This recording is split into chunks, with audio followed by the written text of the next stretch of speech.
The chapter opens on a frozen battlefield buried beneath falling snow. A lone man stands tall amid a mound of corpses, their blood staining the white ground beneath them. After a moment, he turns and notices a black-haired young man behind him, clearly caught off guard. The older man calmly wonders why Ash is standing there at all, reminding him that he was meant to be away on a subjugation mission. The young man's face is wounded, yet his gaze remains steady and resolute.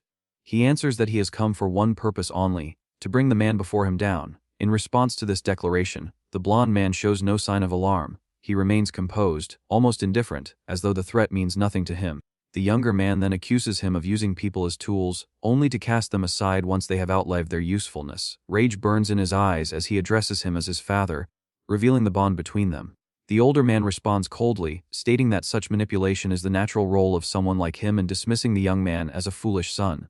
In that moment, the name of the protagonist is revealed: Aster A. Elmheim, a young man resolved to defy the fate imposed upon him. The scene shifts to the crest of House Elmheim, a noble family feared and revered for its overwhelming strength. Known as the most powerful martial house on the continent, they have sworn their loyalty to the royal family.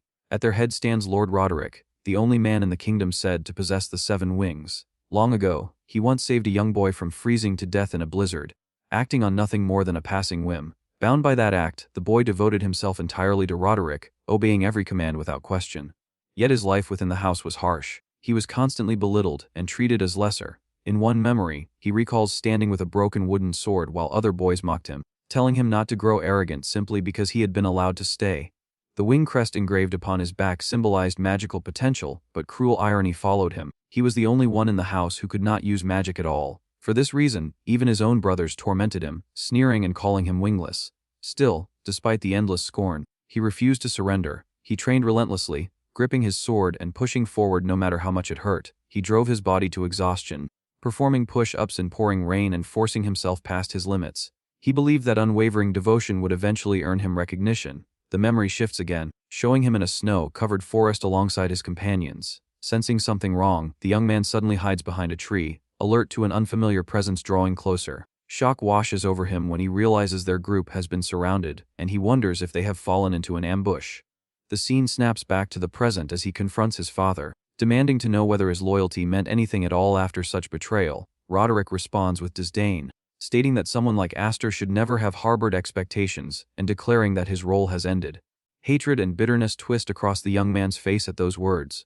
Without hesitation, he charges forward, sword raised, determined to strike down the man who discarded him so easily. As he attacks, he admits that he was foolish to place his faith in someone like his father. He pours everything into the blow, condemning his own naivete even as the strike lands. Yet the result is pitiful. Roderick barely reacts, suffering nothing more than a shallow cut across his face. In an instant, 2 figures appear and bind Aster with chains formed of magical energy. They are his brothers. Without mercy, they assault him with glowing red swords, cutting into him as he struggles helplessly. Pain rips through his body as he cries out, trapped and unable to defend himself against their ruthless strikes. One brother sneers that someone without wings will always remain wingless.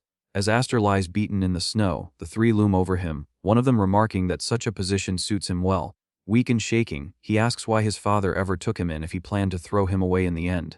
Roderick kneels before him and coldly tells him not to fool himself, stating that he was never useful as a person. Grabbing him by the hair, he forces Aster to look up, his gaze filled with contempt.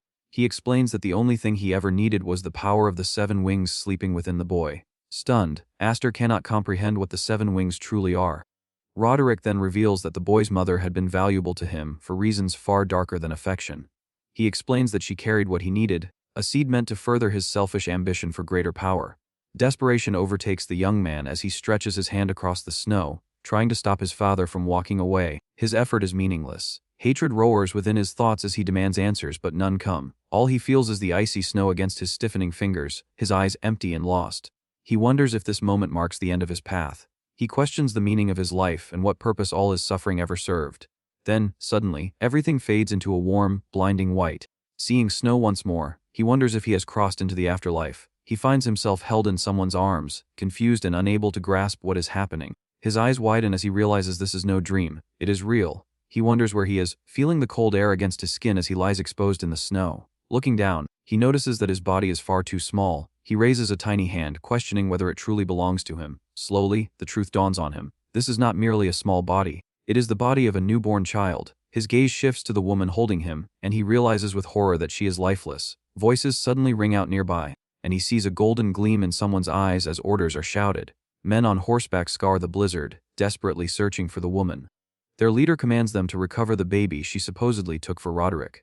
Hearing that name sends a shock through him as understanding begins to form. He realizes that Roderick was searching for a baby and that he himself is that child. He questions whether the infant suspended in this moment is truly him. Memories surface of being found in a blizzard, and he understands the impossible truth. He has returned to the past. Golden light surrounds him as his sense of reality fractures and reshapes. Finding the situation absurd yet undeniable, he decides confirmation can wait. He knows one thing for certain: if he remains here, he will fall back into the Duke's grasp. Gathering what little strength he has, the newborn turns away from the lifeless woman and begins to crawl through the snow, driven by a determination far greater than his fragile body suggests. Golden light wraps around him, and he realizes that escape is his only option. His tiny hand begins to shine as he drags himself forward through the biting snow. Almost immediately his breath grows uneven, and he lets out a strained sound, frustrated by lungs that refuse to work as they should. Every movement sends burning pain through his small limbs, and a clear trail forms behind him in the snow. Despite a past filled with humiliation and obedience, the boy swears to himself that he will not die here. A vision of his grim future flashes through his mind, showing his hand reaching toward Roderick in anger and despair. His face tightens with pure hatred as he makes a silent vow to take revenge on Roderick. Even trapped in the fragile body of a newborn, he keeps crawling across the endless white expanse. Eventually, exhaustion overwhelms him, and he collapses unconscious just as his path is blocked by someone's feet. A small white-haired girl notices the baby lying in the snow and calls out to her father in alarm. In response, a gray-haired man steps forward. He is the Viscount of House Highfried. He lifts the child into his arms, wondering aloud what a baby could possibly be doing in such a deadly place. Held against the man's chest, the boy finally feels a sense of calm. The Viscount's eyes widen as he realizes how unbelievable the situation is, having never imagined finding an infant there. As he studies the child more closely, curiosity grows within him. He then notices the long trail carved through the snow and is stunned by how far the baby must have crawled alone. Meanwhile, the boy sleeps peacefully, his face unusually serene, in a dark, dreamlike space.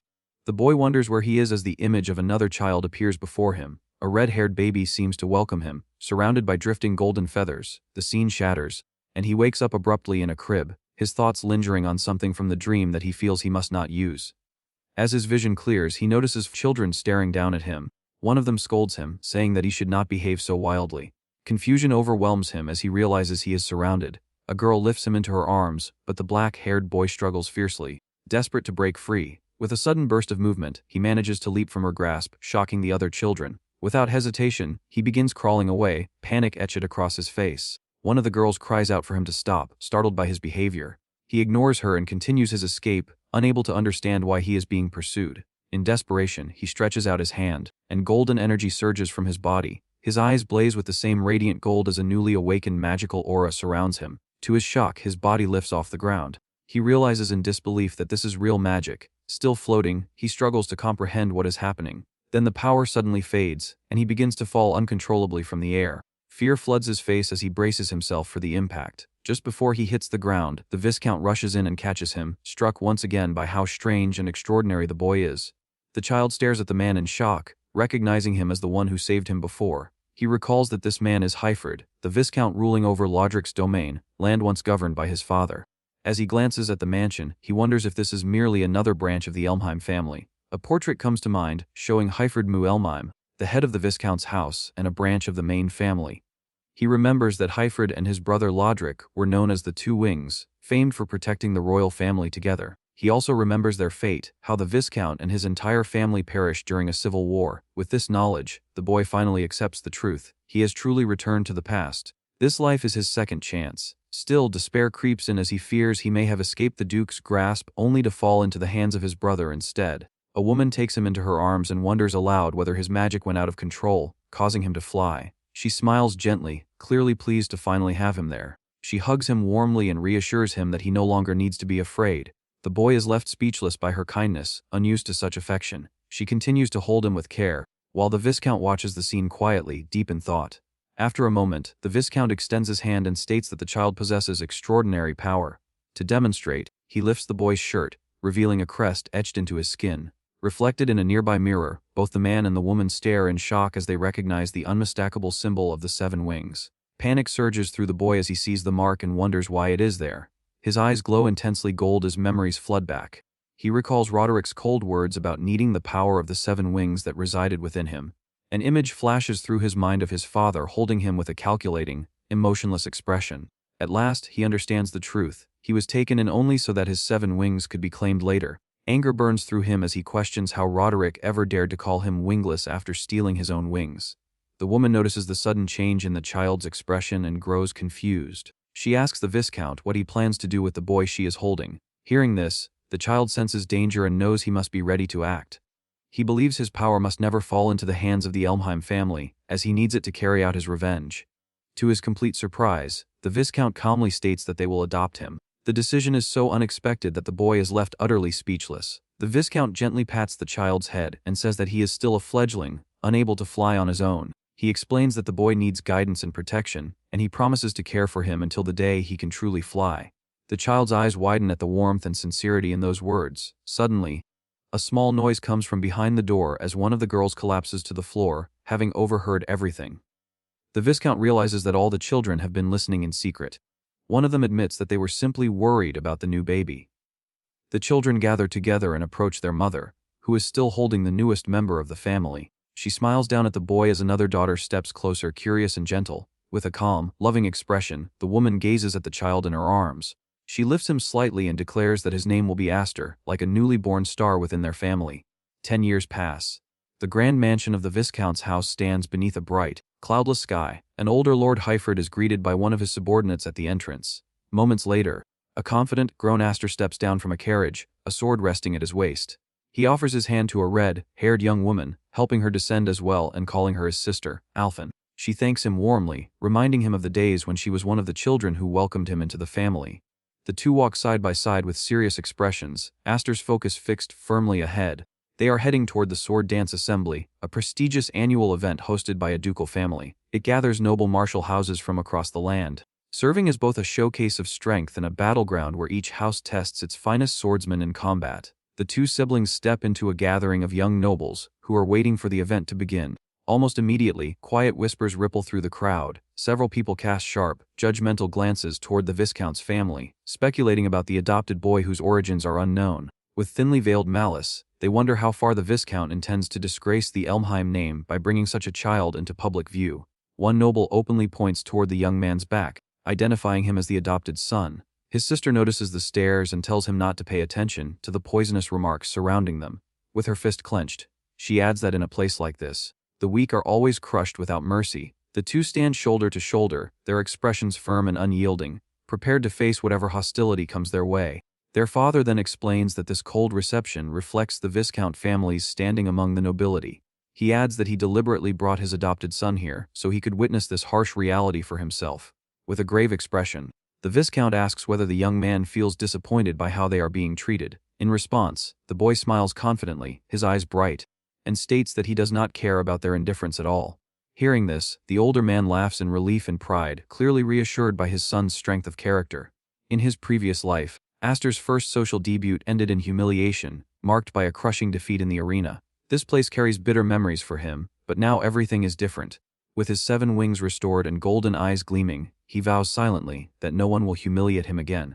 The three of them proceed toward the grand hall where the event is being held, fully aware that trials await them inside. From a high window, 2 young nobles watch the Viscount family's arrival with open disdain. Though Aster senses the hostile gazes directed at him, he refuses to let them shake his composure. With steady steps they enter the hall, ready to announce their presence. Inside, Aster tells himself that this time his debut will be glorious. In an age ruled by knights, strength is the true measure of a noble's worth. Nearby, a light-haired young man is engaged in a fierce sword duel.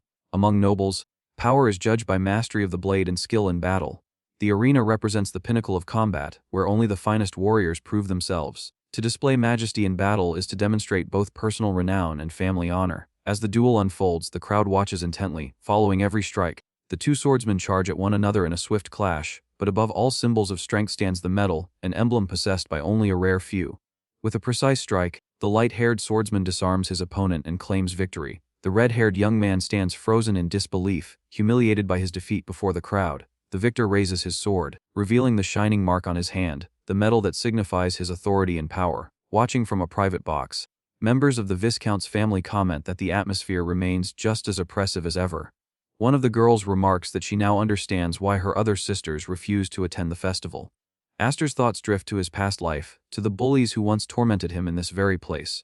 Memories of his humiliating loss surge back, tightening his chest. His sister notices the shift in his expression and calls his name, concern evident in her voice. She asks whether he is nervous because this is his first sword dance assembly. He denies it, stating that what he feels is not nostalgia but disgust. His unexpected answer leaves her visibly confused.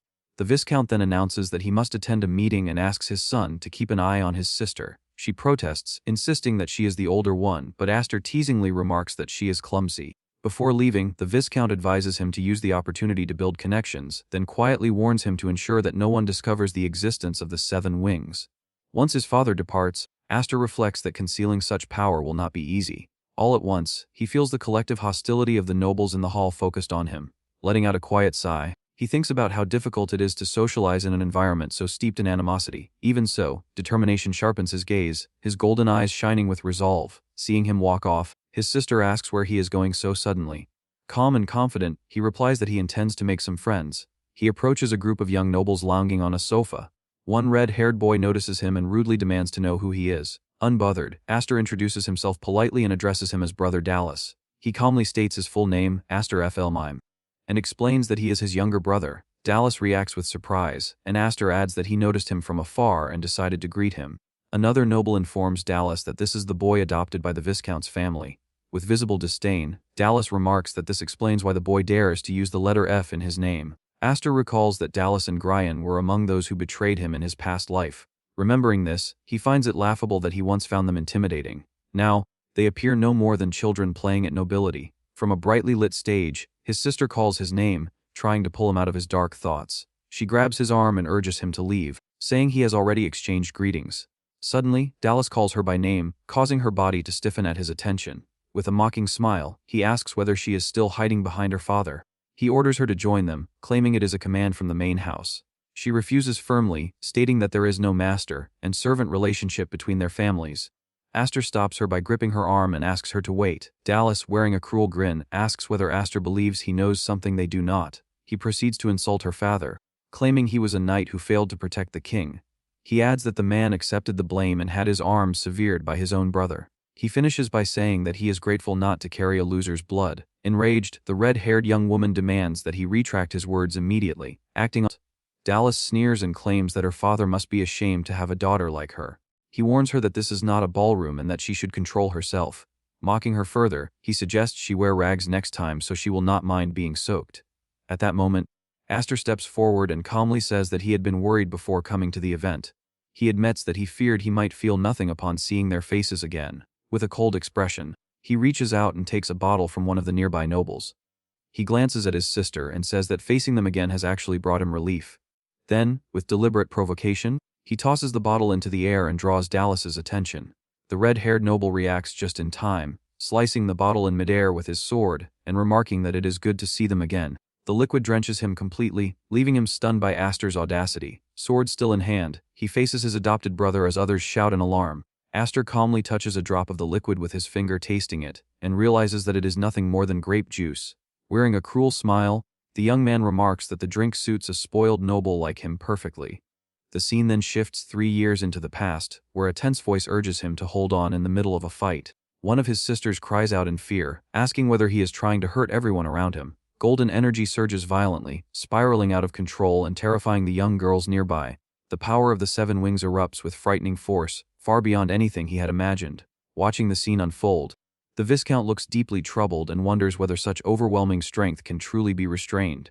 He questions whether the boy will ever be capable of mastering such a dangerous power.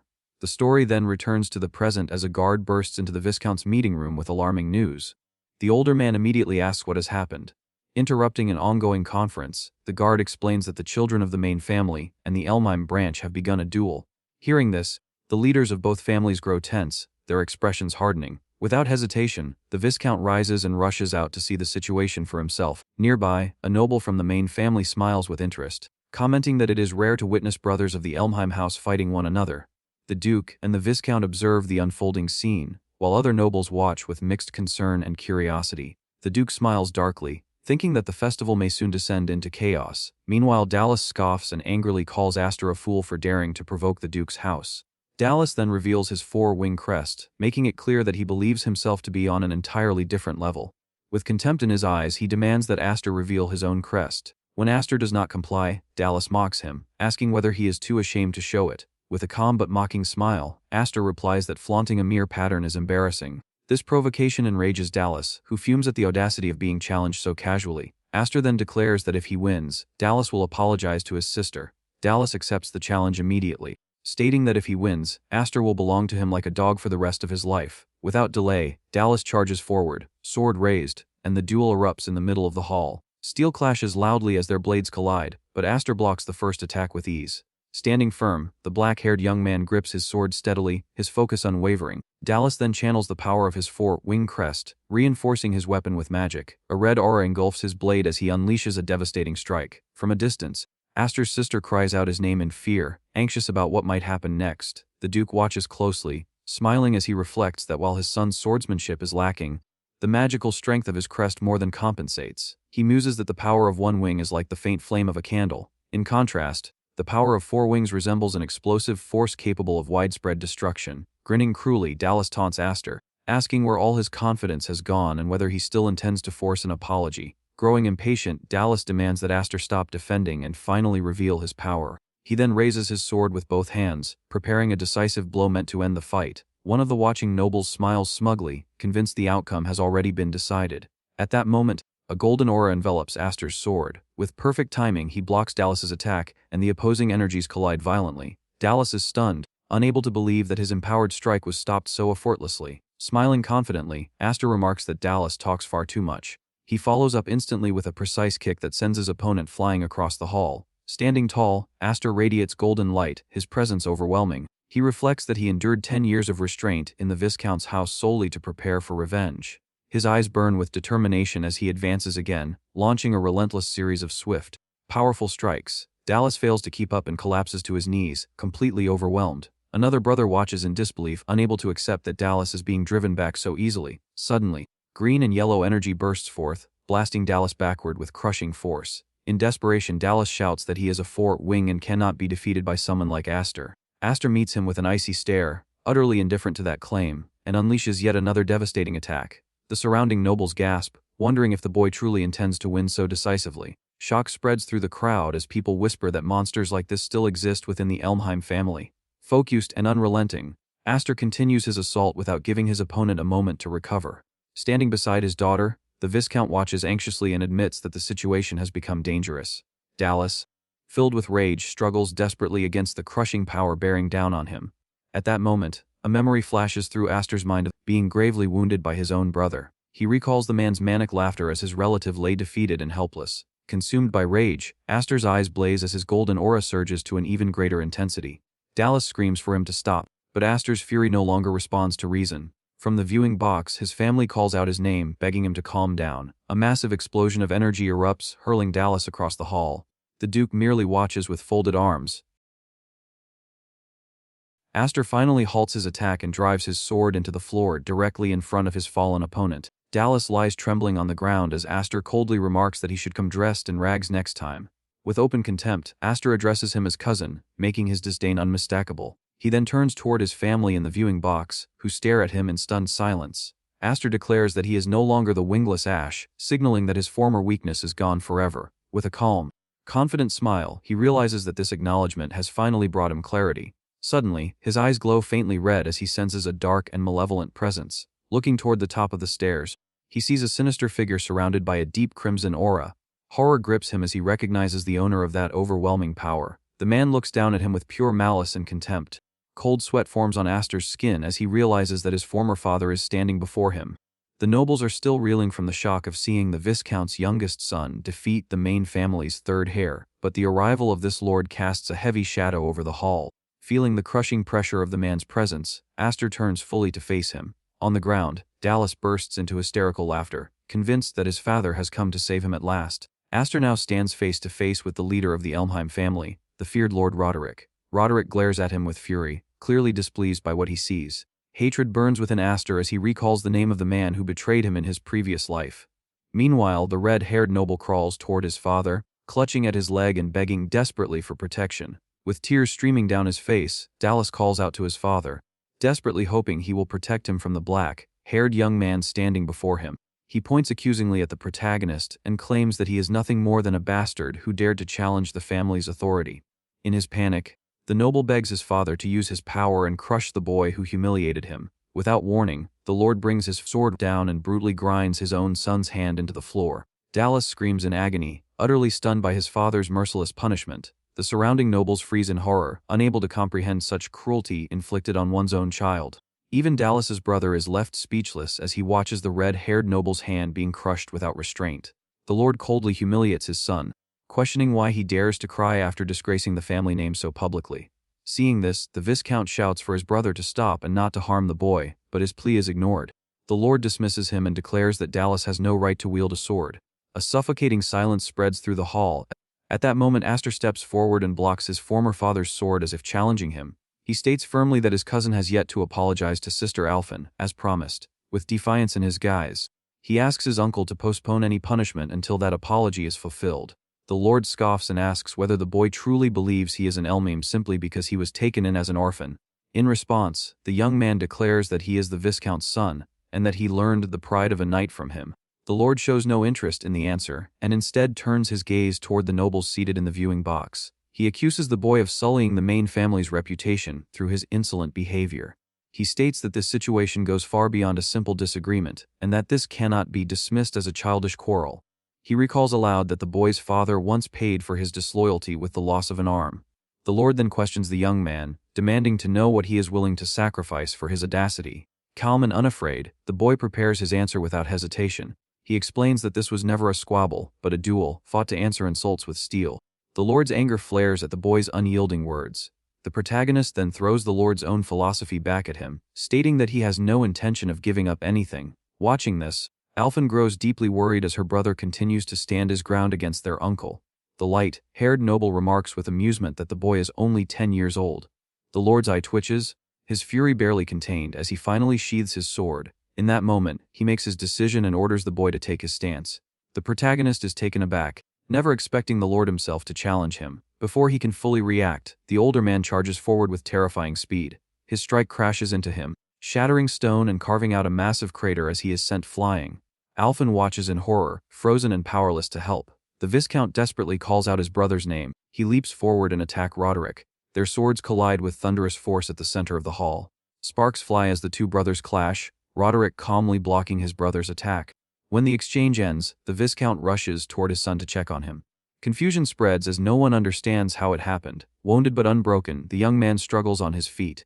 Blood marks his face, yet his eyes burn with unwavering resolve. From a distance, the Lord watches him with open contempt before turning away and walking toward the exit. The Viscount catches the boy just as he begins to collapse, holding him tightly. With exhaustion clear in his voice, he calls his son's name in worry. The injured boy weakly states that he protected his sister and upheld his promise. Moved by those words, the Viscount praises him, saying that he fought magnificently. Without another glance back, Roderick ascends the stairs, his son following closely behind him. Above, a noble comments that the Duke resorted to a childish method to resolve the situation.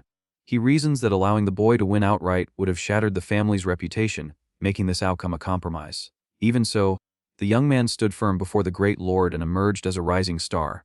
Another noble admits he was tense throughout the confrontation, fearing that House Elmame might fracture completely, that an era of upheaval is approaching, one that may tear the world apart. Below, the Viscount supports the wounded boy while Alphen rushes to his side in distress. Some time later, under a clear and sunny sky, several men train in the courtyard outside the mansion. Knights watch with astonishment as the protagonist spars using a wooden sword, defeating his opponent with ease. One knight expresses disbelief at the boy's skill, calling him impressive. Still focused, the black-haired youth continues training as the man addresses him respectfully as young Master Aster. Another knight remarks that his talent is frightening for someone so young. He adds that this is the same boy who crushed Lord Roderick's third son during the festival. His companion smiles and says it is refreshing to see the main family humbled after oppressing others for so long. As he trains, Aster reflects that he demonstrated his strength clearly at the sword dance assembly. He believes that this will silence those who mock the Viscount's house as a disgrace. Still, he knows his true enemy remains the family itself and his former father. That is why he pushed his limits in the duel against Dallas. As he swings his sword, Memories of his clash with the Lord surface again. With focused resolve, he admits to himself that he cannot yet defeat Roderick. He understands that the wing crest only measures latent magical potential, and that he cannot fully wield all 7 wings yet.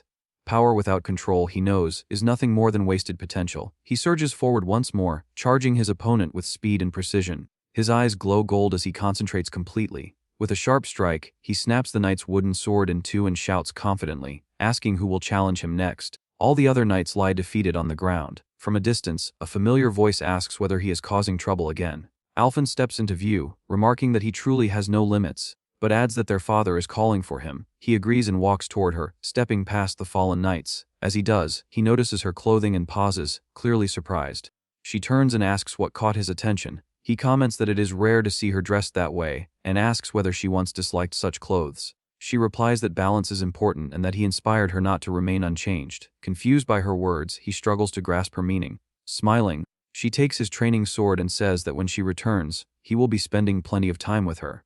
He smiles back, pleased by his sister's resolve, and jokingly asks her to be gentle during their next training session. Later, the boy knocks on the door of his adoptive father's office, excusing himself as he enters. Inside, he finds the Viscount seated behind his desk, his expression grave.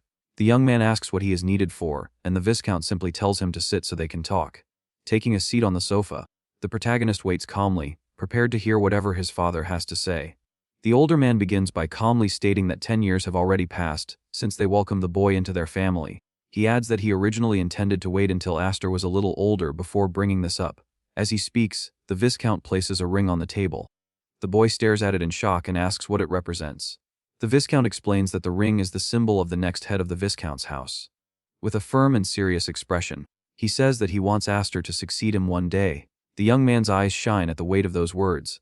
The Viscount continues by explaining that their house is currently in a very fragile position, something Aster already understands well. He adds that although they are only a branch of the Elmheim family, they still rule over their own territory and must protect it. Leaving the position of successor undecided for too long would invite instability. The boy then asks whether his sisters agree with such a sudden decision.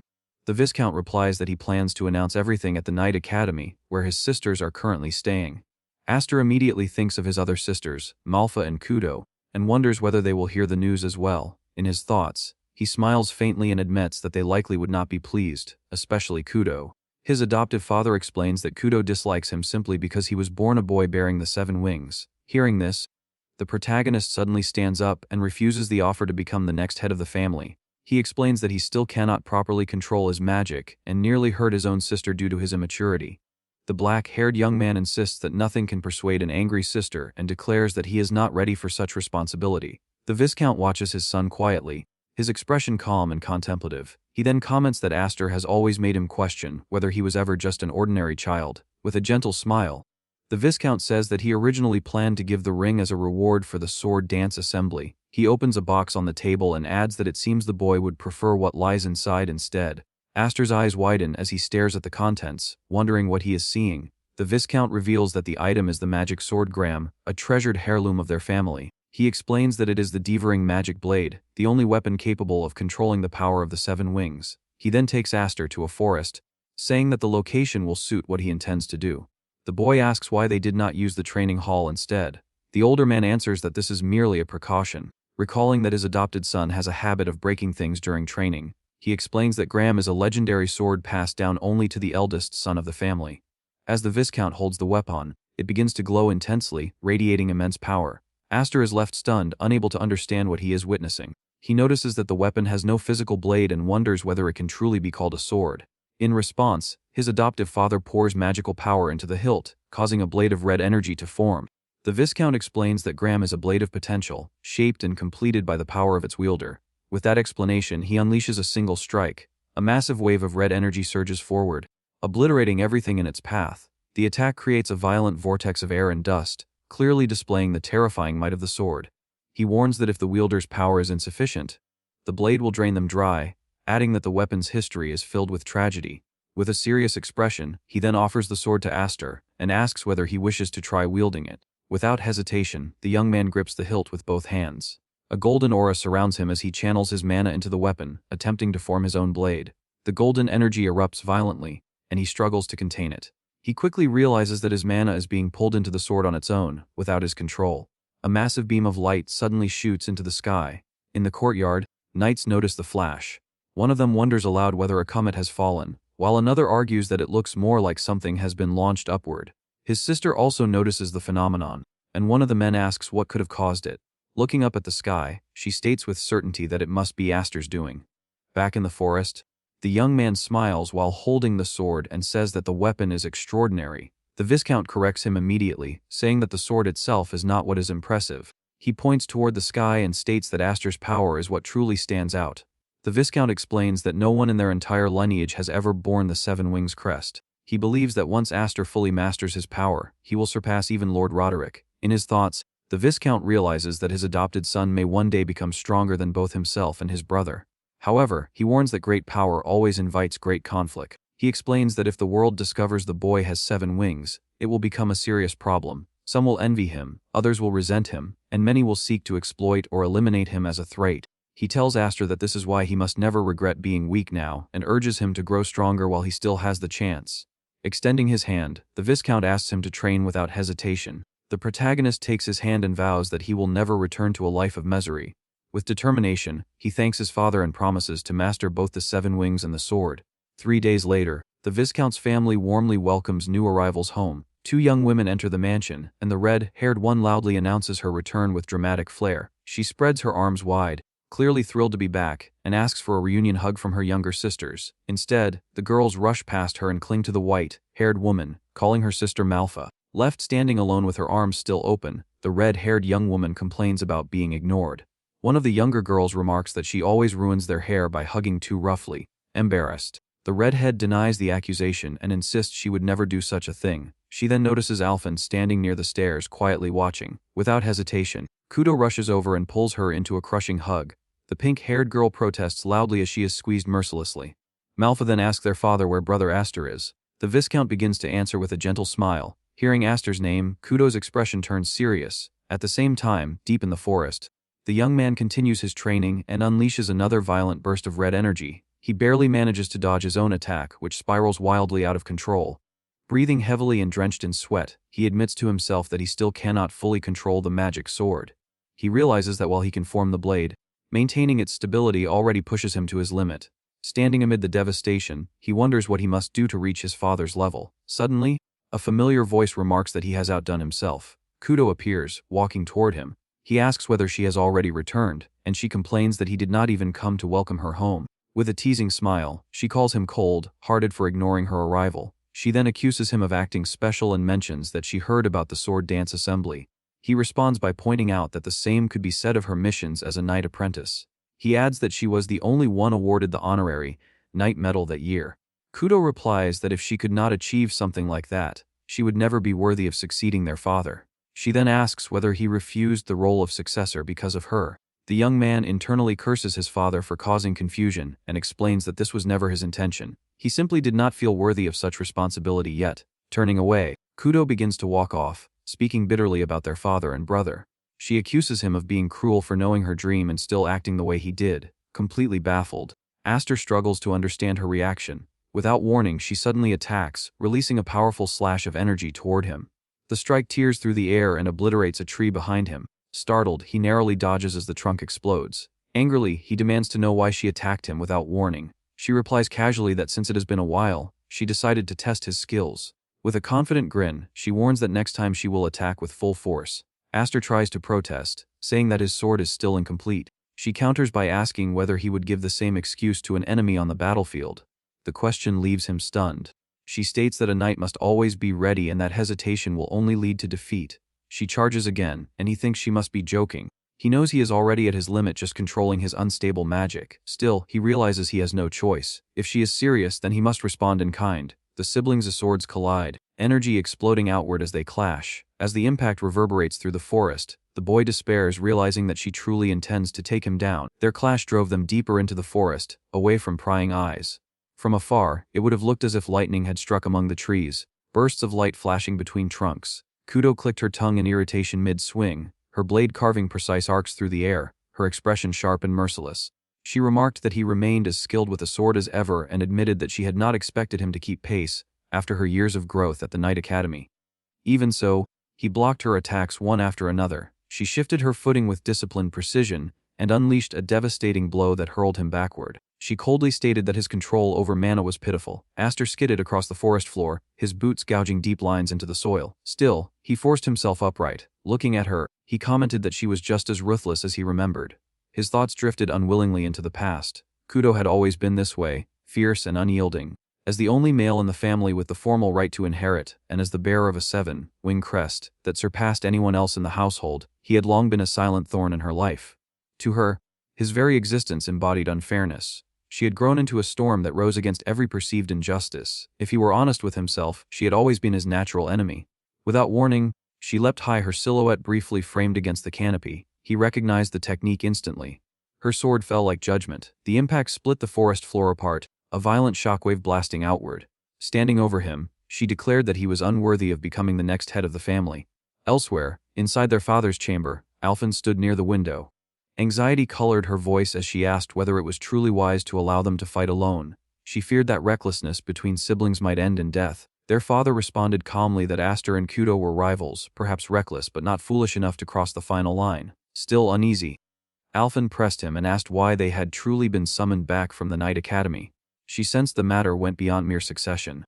He opened a drawer and withdrew a sealed envelope marked with the insignia of the Elmheim main family. The sight stole her breath. He explained that it was a summons.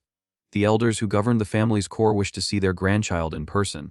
When she asked quietly whether the situation was truly that grave, he answered without hesitation that, at worst, they might lose Aster. Back in the forest, the battle raged on without pause. Their swords clashed in rapid succession, shockwaves rippling through the trees. Amid the exchange, Aster insisted that she stop speaking nonsense and reminded her that he had already refused the role of successor.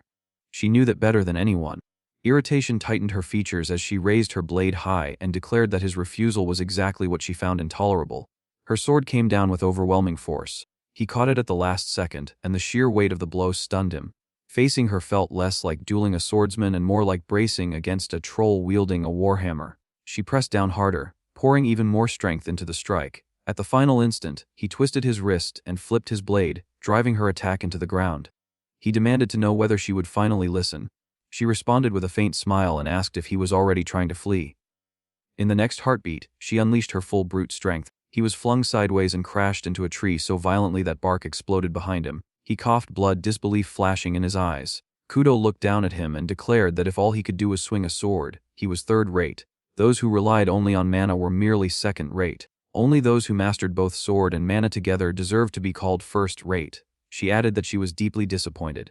The difference in wing crests, she explained, directly reflected mana capacity. Even a single wing meant nearly triple the power. Though she bore 5 wings and was technically inferior to his 7, he still avoided direct clashes of strength and chose instead to hide behind refined technique. With a faint smile, she asked whether he truly lacked faith in himself or whether he feared losing control again, as he had 3 years ago. Her words cut deeper than any blade. Aster froze as the memory surfaced. Had he been afraid all this time? Had he unconsciously sealed away his own power because of that incident? For the first time, he confronted that possibility. His gaze dropped to his sword as he wondered aloud whether that same suppression was the reason Sordran always felt unstable in his grip.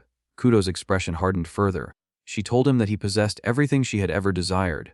If he intended to let those blessings decay through ignorance and arrogance, then he should hand them over to someone who understood their value. She lunged at him, her killing intent no longer restrained. This time, he did not retreat. He met her strike head-on. Their blades collided with a thunderous roar that echoed through the forest. To her shock, she was forced backward, her footing faltering as disbelief filled her eyes. She could scarcely comprehend that he had deflected her full, powered attack. He offered a faint smile and thanked her. He told her that, because of her, he had finally awakened. Then he surged forward at full speed. She narrowed her eyes, confusion flickering across her face as she questioned why he would charge before stabilizing his blade. She wondered whether he was out of mana, though the idea seemed impossible. As he advanced, mana flooded into his sword in overwhelming torrents. The 7 wings on his back concealed a vast, nearly inexhaustible reserve. He understood that he still lacked precise control. Instead of forcing restraint, he abandoned it entirely. For a fleeting instant, he released his reliance on technique and poured every drop of mana into the raw motion of his strike. The blow descended with unstoppable force. She raised her sword and blocked it cleanly, stabilizing herself at once. Even so, she felt the difference. Something within him had changed. After steadying herself, she let out a small, amused smile and asked whether he had truly thought this through, or if this was simply another half-formed impulse. He met her gaze without hesitation. There was no uncertainty left in him. He told her plainly that he had no intention of wasting this second life. This time, he would seize everything that had once slipped from his grasp, the power of the 7 wings, the sword Graham, and his rightful place within the family. These were the things he had struggled desperately for before and failed to claim. At the mention of a second life, she stiffened almost imperceptibly. Shock flickered across her face. In that brief opening he moved. Mana surged violently into his blade as he closed the distance in an instant. He leaped high into the air, gathering every ounce of strength he possessed. His sword was poised to fall with absolute finality. Then he vanished. Kudo's eyes flew open in shock when Aster vanished from her sight midair. For a split second, she thought he had disappeared entirely, but he had not. Instead of rising higher, he had dropped low, compressing his mana inward and forcing it into a tighter, denser flow. The pressure around him thickened as he funneled everything he had into his blade. He announced without hesitation that he would no longer hold back. Kudo felt the change instantly. The atmosphere itself seemed to grow heavier. She understood at once that the duel was reaching its conclusion. Aster brought his sword down with devastating force. The air shrieked as it split beneath the descending arc of condensed mana. Sometime later, Kudo slowly opened her eyes. Instead of shattered trees and scorched earth, she saw the familiar ceiling of her own bedroom. For a few seconds, she could not understand how she had ended up there. Sunlight streamed through half-drawn curtains. By the window stood her older sister, Malfa, quiet and composed. Malfa turned slightly and remarked that Kudo had taken quite a while to wake. Kudo pushed herself upright immediately, her voice sharp as she demanded to know what had happened to the duel and what the result had been. Malfa's smile was gentle. She explained that Aster had carried Kudo back himself. He had told the household that Kudo had fallen asleep in the middle of the fight. According to him, the exhaustion from her journey back from the Night Academy had finally caught up with her, and she had simply lost consciousness. Kudo lowered her gaze to the sword resting nearby. That was not what had happened. She remembered the final moment with perfect clarity. Aster's blade had stopped just inches from her body. She had felt the crushing density of his mana, enough to cleave her in two.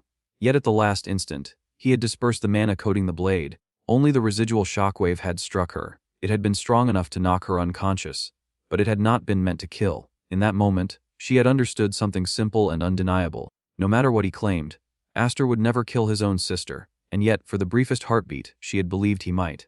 A faint smile touched her lips. He was younger than her, and yet he had grown into something infuriatingly formidable. What an unbearable little brother he had become. She rose abruptly and seized her sword, asking Malfa where Aster was. Her eyes sharpened as she declared that she would not accept a duel that ended like that. The next time, they would start from the beginning, both at full strength. Malfa's expression shifted. She informed Kudo that Aster had already left the castle. Kudo froze. Malfa explained that the main house had summoned him, and that earlier that day he had departed alongside their father. Seeing Kudo's confusion, she asked whether she truly had not been told about the summons. Anger flared in Kudo's voice as she demanded to know why no one had informed her. Far beyond the castle grounds, a horse-drawn carriage rolled steadily along a forest road. Inside, Aster sat across from his father in heavy silence. His father explained that the person Aster was about to meet was one of the old lords who quietly supported the Elmine family. Though retired from public leadership, the former heads of the main and branch families, along with the powerful elders beneath them, still wielded immense authority. They no longer stood in the spotlight, but they governed from the shadows. He added that those elders had never once shown the slightest interest in Aster. For them to summon him now, after his adoption, was far from trivial. Aster listened calmly and replied that it was most likely related to the sword dance assembly. He mentioned that he had heard the elders of Elmine valued the family's honor above all else, above wealth and even above life. He stated that anyone who stained that honor would be cast aside without mercy, as though thrown into a beast's cage as feed. His father stared at him in disbelief and demanded to know where he had heard such an absurd tale. Slightly flustered, Aster answered that he had heard it somewhere long ago. Then, more steadily, he said he was prepared for whatever awaited him, whether punishment or exile. After a short silence, his father asked whether it truly did not bother him to leave without saying farewell to Kudo. Aster smiled faintly and replied that it was fine. Their departures had been scheduled close together anyway. He added that it was probably better if he was not around. Since Kudo disliked him, she would likely feel more at ease in his absence. He continued by saying that, thanks to her, he had finally begun to understand how to wield the sword Graham properly. He could now draw upon the power of the 7 wings more freely than before. With steady eyes, he told his father that no matter what happened next, he should not come to rescue him. He declared that he was ready to survive on his own. His father opened his mouth, clearly intending to scold him for speaking so recklessly. Before he could, a voice rang out from outside the carriage, asking why Aster was acting so dramatic when he was the youngest among them.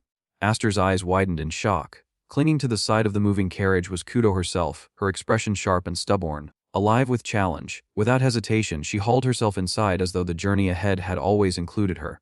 Once fully inside, she immediately turned on Aster, her eyes blazing. She demanded to know why he had slipped away without saying a single word to his older sister. Her tone carried anger and disbelief in equal measure. She added that she had heard about the summons from the elders of the main house. She pointed out that such a summons had never once been extended to her or to Malfa, which made it sound less like an honor and more like a threat. Their father's voice cut in firmly, reminding her that she could not accompany them to the main house. He explained that the matter was too sensitive and too dangerous to involve her. Kudo calmly took a seat beside Aster anyway. She replied that she already understood the situation. She knew that their father had called her and Malfa back from the Night Academy to guard the estate during his absence. She stated that she was not foolish enough to miss that implication. Still, her expression hardened as she added that a summons from the main house meant the matter was serious enough to require extreme caution. She revealed that Malfa herself had warned there was a real possibility Aster might not return. Aster brushed it aside with a calm smile and told her she was overthinking it. He claimed he was simply going to talk and would return soon enough. Deep down, however, he understood the truth. There was no guarantee he would come back safely. Kudo suddenly raised a finger and pointed it directly at him. She told him to listen carefully. Blunt and unfiltered, she admitted that she hated him. Aster blinked in surprise, but she did not waver. She said she hated that he was a man in a family where that fact alone granted him advantages. She hated that he bore 7 wings. She hated that he was always treated as special. She hated that he was stronger than his older sisters. She hated that he carried himself with maturity despite being the youngest. She hated all of it. Then her voice softened. No matter how much she despised those unfair advantages, he was still family. No matter how strong he pretended to be, no matter how composed he acted, he was still her little brother. She rose to her feet, proud and unshaken, and ordered him to return properly so they could settle their duel again. This time, she declared, they would begin at full power from the start. A faint smile curved her lips as she added that she would not allow him to escape with such a cheap victory. With that, she leapt from the moving carriage as effortlessly as she had climbed aboard. Startled, Aster leaned out and asked his father why she had gone through the trouble of coming all that way just to say those things. His father watched her shrinking figure on the road with a proud expression and replied that, to him, it had sounded like a proper farewell. Aster's lips curved into a quiet smile. Looking back, he saw Kudo standing in the road behind them, waving boldly at the departing carriage. In his heart, he thanked her, and silently, with unwavering resolve, he made himself a promise. No matter what awaited him at the main house, he would return. Viscount Highfried and Aster arrived at the Elmheim main residence, where a guide squad was already waiting the moment they stepped onto the estate. Their captain formally informed them that the Grand Elder was expecting them inside. Highfried calmly replied that no escort was needed because he already knew the way, but the captain firmly stated that he could not allow that, explaining that they had been ordered to bring both of them in together. From that alone, Aster understood they had not been called here out of family affection. The welcome was too rigid, too deliberate. Even so, as he looked over the familiar grounds, a faint nostalgia rose inside him. He quietly thought that it had been a long time since he had returned home. Though memories stirred, he said nothing and walked on with the guides. As they made their way inside, Highfried spoke in a low, serious voice and said that Aster surely understood what this meant. He warned him not to act rashly, at least not today, no matter what was said. Aster answered without hesitation that it would depend on how the other side behaved. His father let out a small breath and said that the problem was precisely the other side, then tried to explain that the person they were about to meet was someone dangerous. Before he could finish, Aster cut in casually while looking elsewhere, and remarked that Darius was nowhere to be seen. He added in an indifferent tone that, with his dominant hand crushed, returning anytime soon would probably be difficult. Highfried shot him a sharp look and asked whether he was listening at all. Aster answered simply that he was. Then he added that for today he would stay as silent as a clam because his sister had told him to return safely. By then, they had reached a massive door. It slowly opened with a heavy groan that echoed through the corridor. Once they entered, the guard captain loudly announced that Lord Highfried and his son had arrived. At the far end of the grand hall, an elderly man greeted them in a measured tone and remarked that they had finally come, asking whether it had already been more than 10 years. Father and son stepped forward together. Another elder, sounding faintly amused, greeted Highfried as his grandson. At once, Viscount Highfried dropped to his knees, bowed deeply, and respectfully said that it had indeed been a long time, first calling him the sixth head, then correcting himself to Great Grand Elder.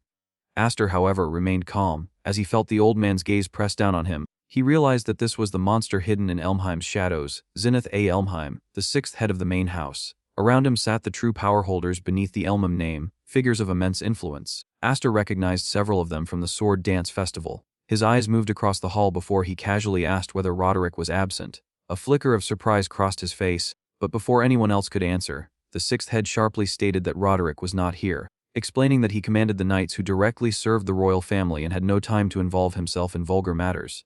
As he spoke, a terrifying aura poured from his body. The pressure was thick and suffocating, weighing down the entire hall like an invisible force. He coldly added that, since Roderick was occupied, the old men had kindly taken it upon themselves to handle the administrative side of this matter.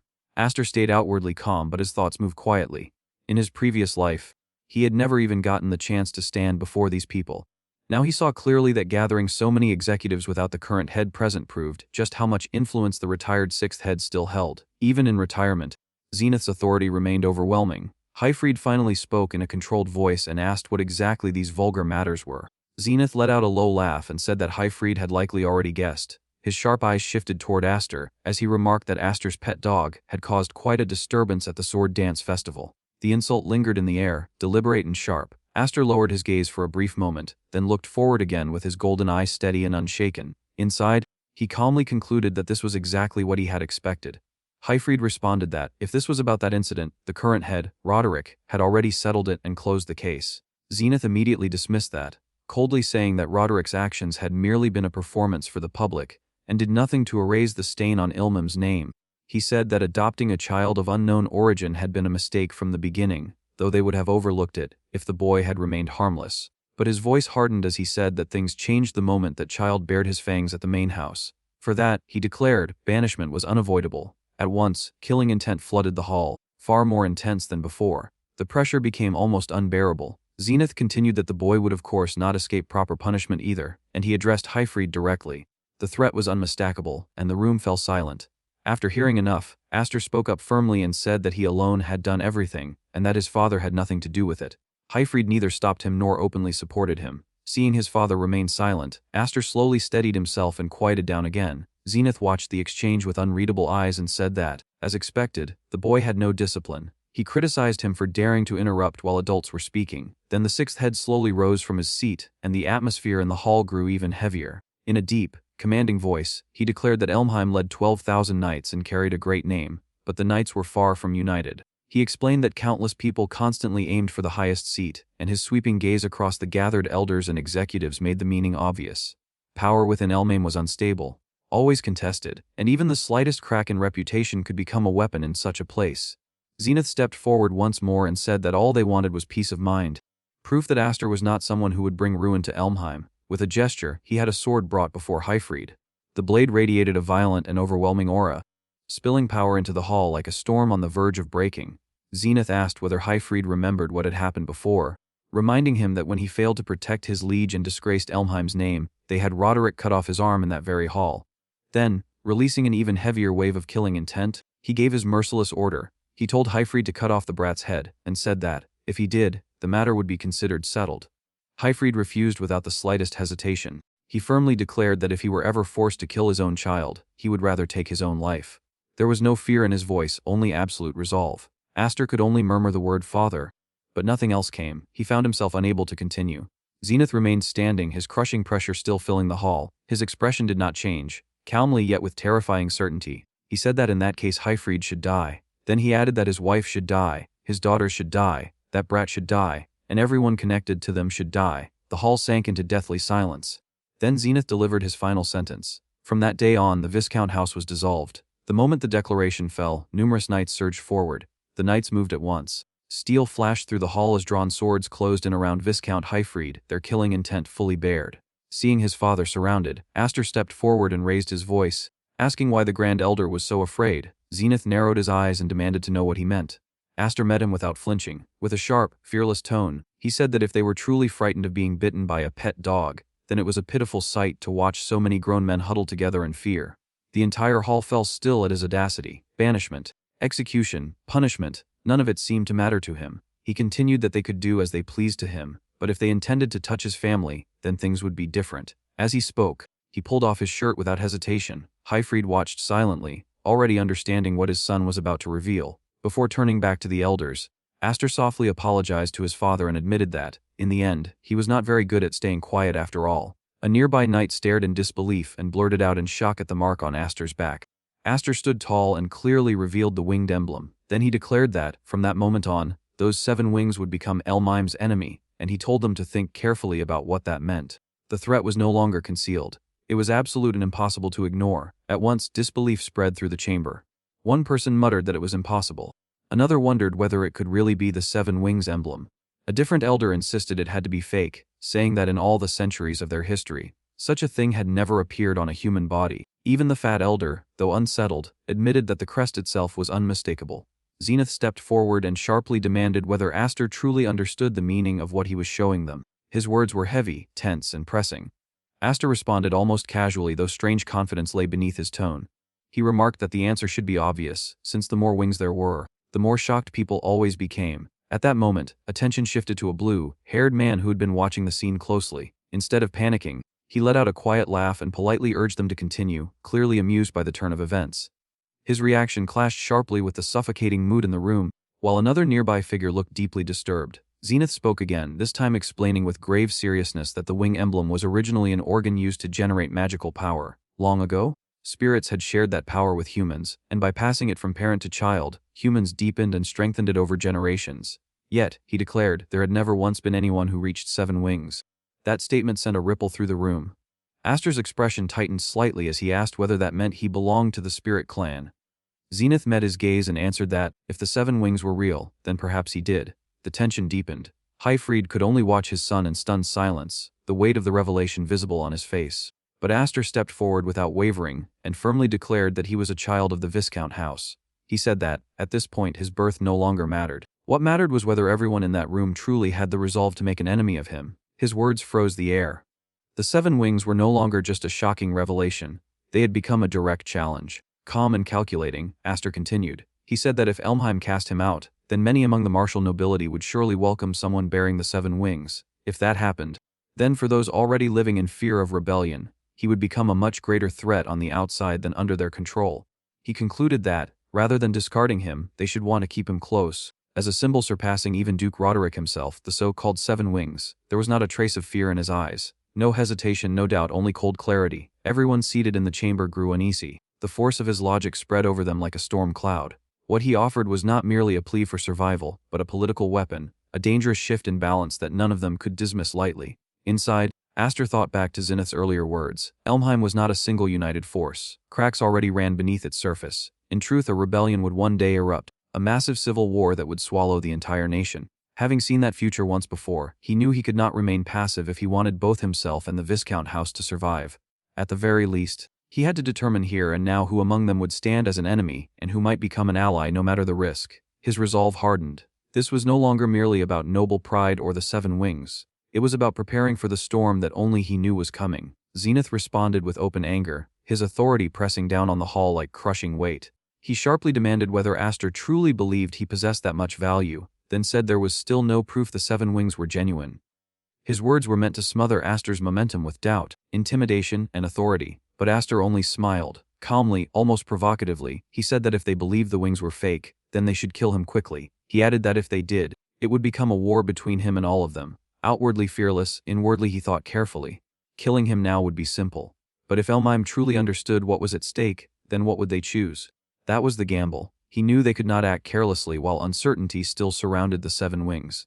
As the tension tightened like a drawn bowstring, the blue-haired man suddenly rose to his feet and lightly clapped, as if entertained by the entire exchange. He remarked that the conversation was going in circles, then smoothly suggested that they impose a trial on Aster instead. The heavyset elder stiffened at once and protested, calling out to Count Maze. But Count Maze interrupted in the same relaxed tone and said that they all wanted to see it anyway, the power of the 7 wings.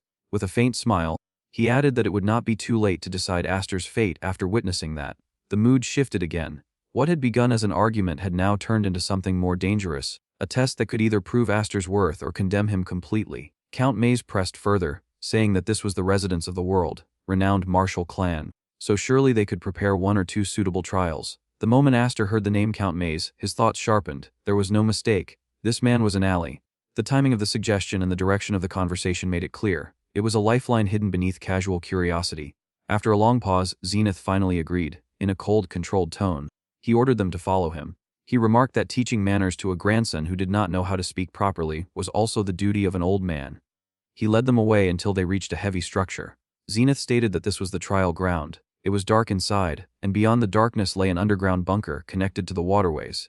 He explained that it had originally been built as an emergency evacuation shelter, but they were currently keeping a single magic beast there.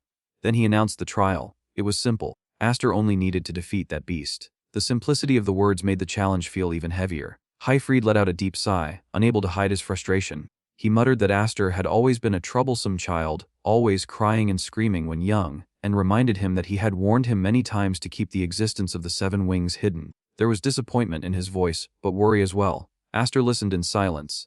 Then he stepped forward, placed his hand on the door, and calmly said that something so conspicuous could not be hidden forever, and that this had been the perfect chance. The heavy door creaked open, and cold darkness spilled outward. Whatever waited beyond was not merely a beast, it was proof. Without hesitation, Aster walked toward it. Hearing his son's determination, Viscount Hyfried called out one last warning, telling him not to lower his guard. Aster answered at once that he was going, then briefly glanced toward Count Maze. The blue-haired noble wore a quiet smile, as though observing everything with calm interest. That faint smile remained in Aster's mind as he descended into the underground bunker. Damp air pressed in around him. Heavy and still, the darkness was thick, yet not so complete that he could not see. Then he noticed it. A severed head lay on the ground. Even in the dim light, the sight was unmistakable. At that moment, a cold voice echoed down from above. It casually remarked that the dead man had been given a chance to clear his name as well, but had only cried and screamed until the end, making him unbearable to watch. They were speaking of Duke Roderick's son. The head at Aster's feet belonged to Darius. The same voice continued with faint warning and told Aster not to disappoint them now. The meaning was obvious. This was not merely a trial. It was judgment. Suddenly the ground trembled. From the darkness a gigantic and terrifying beast emerged. It stood before Aster with overwhelming power, and its roar shook the entire underground chamber so violently that the walls themselves seemed ready to crack. Aster tightened his grip on his sword, the blade giving off a faint gleam in the dark. Above him, the declaration came once more, firm and merciless. The trial had begun. As he faced the monster, Aster thought to himself that the rumor had been true after all. Elmheim really did keep a magic beast inside its own mansion, and just this once he found himself feeling sorry for Darius, for being born into a house filled with monsters. Keeping his hand low, Aster faced the beast just as it unleashed a thunderous roar that shook the entire chamber. He calmly prepared himself and began to speak, but before the thought could fully settle, he exploded forward. In a single flash, he shot past the magic beast so fast that the eye could barely follow him. The instant he crossed its body, the monster was cleanly severed into multiple pieces. From above, everyone watching was left speechless. After landing, Aster casually hid his true reaction and lightly remarked that, to him, Sister Kudo was far more frightening than this creature. But the moment he said that, something impossible happened behind him. The beast's mangled body began to move. Piece by piece, the severed flesh pulled itself back together until the monster stood whole again, as if it had never been cut down at all. The instant Aster saw it, disbelief filled his face. He muttered in shock that it made no sense, then realized the truth. This thing was undead. As if to confirm it, the restored monster let out another savage roar. Above, Viscount Hyfried cried out in horror and demanded to know why an undead was being kept beneath the mansion. In response, Zenith A. Elmheim watched with a dark, sinister smile and calmly explained that such creatures were drawn to the smell of death. He said it had wandered down there on its own, expecting fresh corpses to feed on. No matter how many times they cut or burned it, it refused to die, so in the end they captured it, and kept it as the ideal opponent for measuring someone's strength. In the same cold tone, he added that it had also made disposing of bodies much easier. The fat elder nearby was visibly shaken. He protested that even skilled knights struggled to capture an undead, then questioned whether Zenith truly intended to have the 7 Wings boy die for nothing. Zenith's smile only turned colder as he answered without hesitation that, if the boy died, it would simply prove he was nothing but an empty braggart. He added that a winged crest without power was not even worthy of being called decoration. As everyone above continued to watch in silence, Zenith went on with chilling indifference. He said there was no reason to worry, because even if Aster died, they would still find ways to make use of him, and that in truth, such an outcome might be even more convenient. Those words crushed the air. No one replied. Only the blue-haired boy kept watching in silence, thinking to himself that after all that bold talk, Aster had better not die so easily. The focus returned to the battle below. Aster and the beast clashed fiercely, releasing waves of violent energy that spread through the underground chamber. While continuing to strike the monster again and again, Aster analyzed the fight in his head.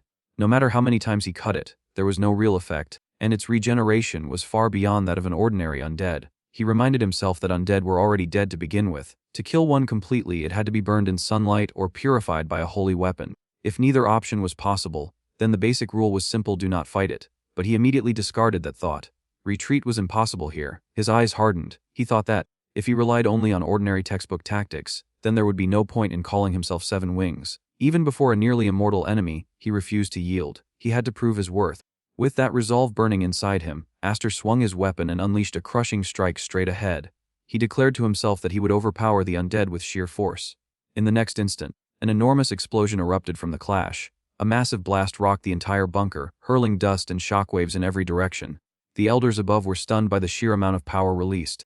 One stammered in disbelief at the monstrous magic power. Others stared down in astonishment and said that this must be the power of the Seven Wings. Another quickly demanded to know what had happened below and whether the beast had finally been defeated. Through all of it, Zenith remained almost entirely unmoved. As the dust slowly cleared, the figure still standing at the center of the battlefield was revealed. It was Aster, completely unharmed and still on his feet. Zenith quietly muttered in disappointment that it was a waste, but before anyone could fully process the result, the magic beast lunged again without warning. Its attack came so suddenly that even Aster failed to notice the moment it moved. In the blink of an eye, he found himself directly beneath the towering monster as it roared down at him, its horrifying face hanging right above him. From above, Hyfried shouted Aster's name in panic. At that moment, the blue-haired boy suddenly spoke and told Lord Hyfried not to ruin everything by jumping in to save him. Furious, Hyfried turned and demanded whether he expected them to simply stand there and watch the boy die. The blue-haired boy calmly told him to settle down, then kept his eyes fixed on the battlefield and said that he should look more closely, because Aster still seemed to have one final card left. Everyone's attention immediately turned back below. There stood Aster in terrible condition after the blow. Yet despite his injuries he remained upright. More than that, he was smiling. Looking at the outcome so far, Aster quietly said that it was good and that it seemed to be working properly. He noted that it was slimmer than before. Then he slowly raised his sword and leveled it at the monster. From that stance alone, it became obvious that something decisive was coming. In the very next moment, an overwhelming surge of power burst from his blade and shot upward like a blazing pillar. The force was so intense that it instantly swallowed the monster before him. With a single strike, the terrifying undead was utterly obliterated. As the destructive power roared forward, Aster shouted with fierce resolve that it would continue until the creature finally died. Watching that attack, Viscount Hyfried was left stunned. As he stared at the technique unfolding below, he began to think that it was the move he had once shown Aster. Memories surfaced in his mind, but the longer he watched, the more he realized it was not the same. In disbelief, he corrected himself and thought that it was something else entirely. The energy from Aster's strike continued to rage violently across the battlefield. Its pressure was so overwhelming that even the elders above felt it clearly. The entire underground chamber began to tremble under the strain. One elder shouted that the place was about to collapse.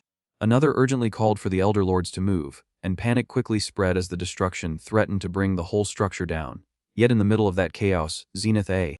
Elmam remained perfectly calm, quietly observing everything. He finally spoke in a cold, composed voice and said that this, then, was the power of the Seven Wings. The yellow-haired man nearby looked completely shaken. His eyes widened as he tried to understand what he had just seen. In a trembling voice, he demanded to know what in the world had happened, then immediately asked what had become of the magic beast. Zenith, who had watched the entire exchange without missing a single detail, calmly gave his analysis. He said that Aster had dragged the undead into a whirlpool of magical power and torn it to pieces. Even his measured words carried a trace of astonishment. After saying that, Zenith fell briefly into thought as he evaluated what he had just witnessed.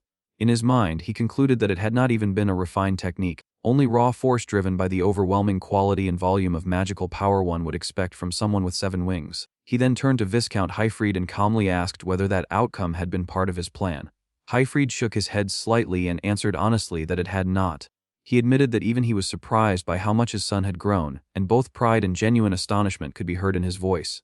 At that moment, the blue-haired man stepped forward and respectfully asked Zenith whether the test had now been accepted. Zenith looked around at the others present, found no sign of opposition, and calmly declared that no one seemed to have any objections.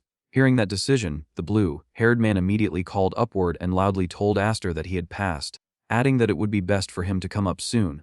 Aster's voice soon answered from below, though with slight awkwardness. He explained that the chain he had used to descend had been destroyed during the battle and asked whether they could lower a rope instead. The scene then shifted to a quiet room. Zenith sat there calmly, wearing the composed expression of someone who had already reached a decision. Looking toward Aster, he said in a steady voice that the opportunity before him would not come twice, and if he let it pass now, there would be no second chance. Aster answered at once, calm but firm. He said that he had no interest in disputing the succession of the main family. He added that if someone like him lingered around the mansion, His cousins would never rest easy, and that his place was with the Hyfrieds. His answer sounded simple and humble, as though he had already accepted where he belonged. But the moment Zenith heard him, the old man began to laugh softly. It was not mockery, but amusement, as though he could see through the calm surface of Aster's words. With a slight smile, he remarked that Aster was pretending to sound humble, then asked whether he truly thought he could hide the ambition burning in his eyes. Zenith's gaze sharpened as he pressed further. He asked whether Aster intended to point his sword at Elmheim one day, and whether his true goal was Roderick's head. The question came so directly that Aster looked momentarily caught off guard. Seeing that reaction, Zenith laughed again and waved away the tension. He lightly told him not to be so guarded, then said that there was no need to peer too deeply into his thoughts for now. At last Aster voiced the question he had been holding back. Looking straight at Zenith, he asked why, if rebels were truly the enemy, the old man would even tolerate him. Zenith's expression turned serious. The faint amusement disappeared, replaced by a calm, heavy tone. He reminded Aster that Elmheim was not a unified bloc either. He explained that Roderick's character was too strong, and that if Aster's existence could serve as a restraint on him, then that was acceptable as well. Then his eyes sharpened again and the room grew tense. He quietly warned that if Aster ever bared his fangs at him, then Aster already knew what would happen. The warning was soft, but its meaning was unmistakable. Aster stayed silent for a moment. Outwardly he remained calm. Inside, however, he cursed Zenith as an old monster of Elmheim. Just then, the door opened and Viscount Hyfried stepped inside. Looking toward Aster, he asked whether the conversation was over and what had been said.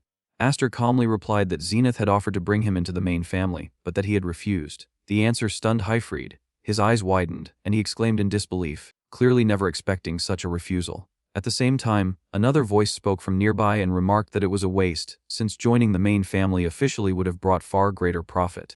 The speaker was the blue-haired man. Aster looked toward him carefully and recognized him as Count Maze. He then asked why Count Maze had made a proposal earlier that seemed to help him. Maze looked slightly puzzled, then casually answered that it was nothing so grand. He said he had merely felt a bit irritated by a brat who seemed too arrogant. Then Maze stepped closer and placed a friendly but confident hand on Aster's shoulder. He said that, regardless, from that day onward Aster had become, both in name and in fact, a son who possessed the 7 wings. With that, he gestured around the room and told Aster to look carefully. As Aster did, he noticed the expressions around him. Most said nothing, but their intentions were plainly visible. Some stared at him with fascination and greed. Others watched with calculation. Many of them were silently thinking that this was what the 7 wings truly meant. A few were openly tempted and inwardly desired that power for themselves. Others were more cautious and darkly concluded that it should be removed before it became a threat. To them, he was still only a child, and therefore still someone who could be used. The space around Aster quietly filled with hidden schemes, ambition, and desire. Noticing all of it, Count Maze spoke again in a calm voice. He reminded Aster that, as he himself had said, the 7 wings emblem alone carried immense value. From now on, the number of people trying to recruit him would only continue to grow. Aster looked directly at him and bluntly asked whether Count Maze was one of those people as well. For a moment Maze seemed slightly surprised, but he quickly regained his usual ease and replied that, whether it seemed that way or not, he was a member of the board of the Knights Academy. Aster silently observed him. Inwardly, he thought that Maze was a strange man, and that it was still too early to call him an ally. At that point Hyfried stepped closer and gently placed a hand on Aster's shoulder. Looking satisfied, he said that it was time for them to leave, and that Aster still needed to tell his sisters about the performance he had given that day. Aster nodded and answered that they should go. Then he added that once his mother saw those wounds, she would probably faint. The scene shifted again, this time to another noble residence where the atmosphere was calmer, though the conversation inside remained serious. A knight stood respectfully before his superior and reported that young Darius had died during the trial set by Zenith the other day. The man seated before him quietly replied that he saw. That man was Roderick. After a brief pause, Roderick added that he had also heard Hyfried's son had been summoned by the elders of the main family, then asked what had happened to him. The knight hesitated. Inwardly, he wondered whether Roderick truly felt nothing even over the death of his own son.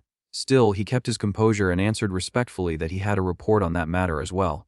Before the knight could continue, Roderick spoke again, as if he had already deduced the truth. He remarked that, just as he thought, that boy also possessed the 7 wings.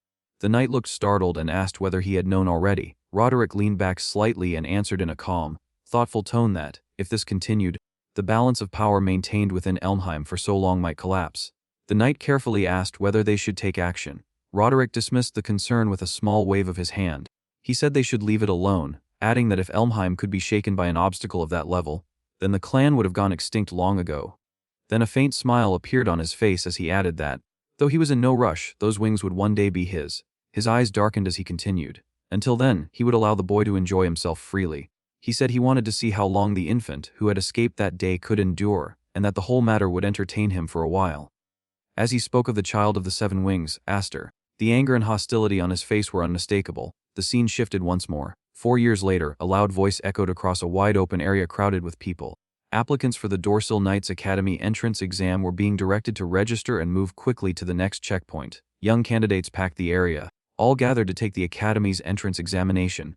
Among them, a muscular soldier noticed someone in the distance and nudged the man beside him, asking whether that could be the famous one.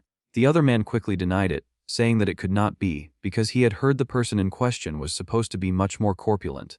At the registration desk, an official pushed forward a document and firmly explained that neither the kingdom nor the knightly order would be responsible for injuries or accidents during the examination. He stated that, if the applicant agreed, he should sign and then present his wing emblem.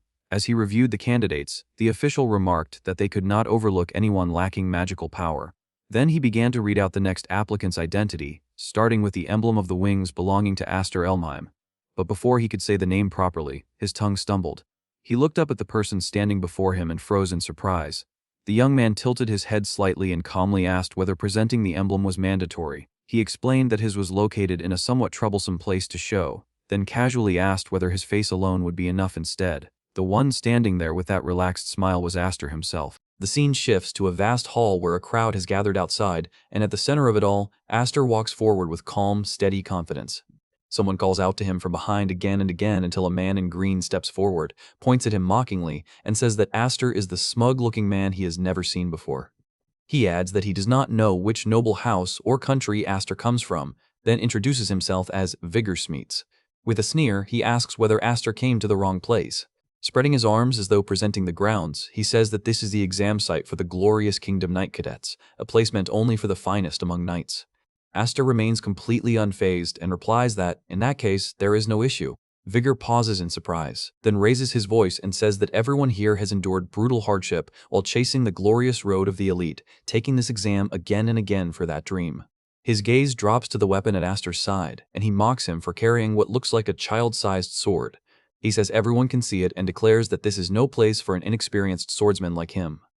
He tells him that if he only came to look around, he should go home. His loud voice draws attention from the people nearby. Some whisper that he is doing it again and call him the new guy bully. Another sighs and says he never gets tired of this every year. But then the man looks more closely at Aster and asks whether he is the Olmheim from the rumors. A third person quietly says that he must be Aster of the 7 Wings. At that, Vigor stiffens in shock, the word 7 Wings echoing in his mind. Before he can react further, another man steps forward with an easy smile and a strangely familiar tone. He says that he had wondered who the newcomer was, only to find that it is cousin Aster. Aster's calm expression finally changes. He turns sharply toward the speaker and narrows his eyes in recognition. It is Gurion. Gurion smiles faintly and steps closer. In a casual voice carrying a hidden edge, he says it has been a long time. He adds that since nobody seems to know when or where Aster was born, he took the liberty of calling him cousin. Aster listens in silence, his face unreadable. Then he calmly says that it is a shame about Darius. For a brief moment, silence falls, but Gurion's smile does not disappear. Instead, it sharpens. He lightly says that there is no need to worry because a disgrace like Darius deserved to die. He adds that he actually feels relieved now that Darius is gone, since the man had always acted overbearing simply because he was a year older. Gurion says that Darius was a nuisance to him as well. Then his eyes narrow as he looks straight at Aster, and the warmth leaves his voice. He says he does not care whether Aster is called 7 Wings or anything else, but warns him not to underestimate the people of the main house. With that, Gurion turns away. As he leaves, he glances back over his shoulder and says that here, no one is left to protect Aster. The tension remains even after he is gone. One onlooker exhales and says that having 2 people from Elmheim among the examinees means this term's candidates have terrible luck. Another mutters that the main house and the branch house are still fighting each other. A third quickly says that he wants no part in it.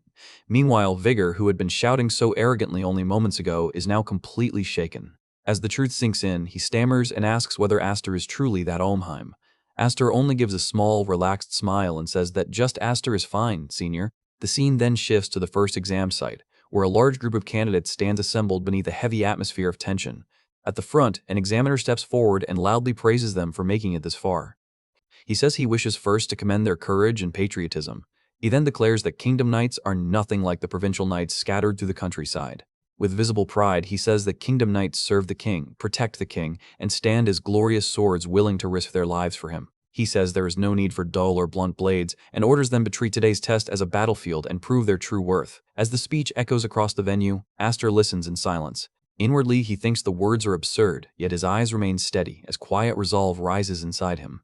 He realizes that he has finally returned to this place, the road to becoming a kingdom knight, a right he had once been denied when he was wingless. For a moment, memories stir within him of the days when he could only stand outside this path and never step onto it. But now, everything is different.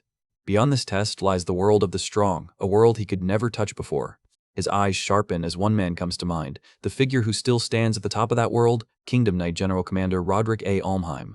Aster's determination hardens. He thinks that Roderick should wait for him, because he will catch up soon. Then he reminds himself that to do that he must first pass the selection exam. At that moment, the examiner speaks again and announces that the first test will begin. Before he can fully explain it, a sharp whistle cuts through the air. In the next instant, an arrow pierces one of the candidates straight through the head, and the man collapses on the spot. For a heartbeat, silence falls. Then shock tears through the crowd. A cold voice rings out and declares that the first exam is the trial of the arrow tower. The speaker adds that the last one left standing will be the winner. The announcement sends a chill through everyone present, and panic erupts at once. Some candidates look around wildly, unable to understand what is happening. One shouts in fear, asking what they are supposed to do. Another yells that they need to run, or they will all be killed if they stay. Then someone else shouts for everyone to group up, watch each other's backs, and block the arrows. His words snap many of them out of their panic. Several candidates quickly move together, raise their weapons, and desperately try to shield one another from the deadly storm of arrows raining down from above. Chaos spreads across the field as the examinees scramble to survive, forming small groups and fighting to endure the merciless assault. High above the field, the examiner watches the chaos with cold composure. He says that, as expected, the veterans from previous exams know how to respond, but even then the survival rate is only around 30%. He adds that such shallow methods will soon reach their limit. Almost as if to confirm his words, another candidate is struck by an arrow and falls. Still, the examiner remains indifferent. Then his attention settles on a white-haired participant who moves through the storm with effortless precision, deflecting arrows so cleanly that they seem meaningless. Watching him, the examiner says that this is the overwhelming problem-solving ability only those with a wing emblem can display. In sharp contrast, Aster does not move at all. He simply stands in place as though the rain of arrows has nothing to do with him. One candidate stares at him in disbelief and says that the fool must have frozen from fear. Nearby, his cousin coldly thinks that Aster may as well die there and end up like a hedgehog. Then everything changes. Aster calmly draws the small sword everyone had mocked. The instant it leaves its sheath, a fierce power erupts from him. The arrows flying toward him never even reach their target. They are destroyed in midair, erased by the force surrounding him. The people around him are stunned. One of them says in disbelief that he deflected every arrow. Aster stands calmly with a faint smile and tells them to send everything at him. His body continues to release overwhelming power, and every projectile aimed his way is repelled before it can get close. Someone nearby exclaims that he is a monster because not even arrows can approach him. Even the examiner is shaken. He realizes that Aster is spinning the magic he released to create air currents, and he is forced to admit that the control is extraordinary. Amid it all, Aster quietly reflects that it feels as though he is wrapped inside a storm. The force pouring from him is so intense that those nearby struggle just to endure its presence. After a while, someone hesitantly asks whether it is ended. From above, the examiner surveys the aftermath and announces that more survived than expected, though that changes nothing. He congratulates the remaining participants and tells them to look around at the corpses scattered nearby. He declares that those still standing have passed the first test, then orders them to move immediately to the next one and follow him. As the survivors absorb the weight of what just happened, Vigor Smeets looks around with fear and awe and remarks that the instructor is terrifying for unleashing such a relentless storm of arrows on them. Aster casually asks whether he is already exhausted, calling him Major. Vigor turns to him in confusion and asks why Aster does not look tired at all. From above, the examiner continues observing Aster and is astonished that he released so much magic without showing the slightest fatigue. In his mind, he calls Aster F. Almheim, bearer of the 7 wings, and thinks that he must prove his courage in the next trial. Elsewhere, Gurion is also watching Aster. As he stares at him, he recalls someone firmly telling him that he understands what must be done, and that he must stop Aster from ever becoming a knight of the realm for the future of Almheim. Remembering those words, Gurion's expression darkens with anger. Soon after, the scene shifts outside as everyone gathers for the next stage. An inspector steps forward and announces that, to ensure fairness, everyone will use the same sword in the next test. Before it begins, all participants must hand over their own weapons. One participant grumbles that this is troublesome. Aster, who has been listening quietly, asks whether it was different before. Vigor explains that the swords used by middle-class knights are not all that different, but Aster's sword is another matter. Other nearby knights overhear the exchange. Aster glances down at his sword and says that he understands. At that moment, Gurion approaches with a smug expression and remarks that, as expected of his cousin, he has already tamed his servants. Aster does not even look at him. He ignores him completely. Vigor, irritated, fires back and demands to know who Gurion is calling a servant. Gurion looks at him with contempt and says that he is merely the heir to Baron Smeets' house, a low-ranking noble from some forgotten village. He warns that if he chooses the wrong person to wag his tail at, he may come to regret it. Despite his anger, Vigor immediately changes his tone and begins flattering Gurion, insisting that he has nothing to do with Aster. Aster watches the whole exchange in silence and says nothing. Gurion then turns and leaves with his group, and Vigor quickly follows after him. Not long after, the examiner raises his voice and explains the second trial. He says that it will be a mock battle of attack and defense. The participants will be divided into 3 teams and compete over bases inside the forest. A base will be captured when a team raises its own flag on that base's pole. He adds that the team to secure 2 or more bases before the sunset bell rings will win. He further explains that destroying, stealing, or disabling the flags is strictly forbidden, but beyond that there are no restrictions. Then, in a colder tone, he says that the swords they have been given may be treated as permission to kill if necessary. After outlining the rules, he begins assigning the teams.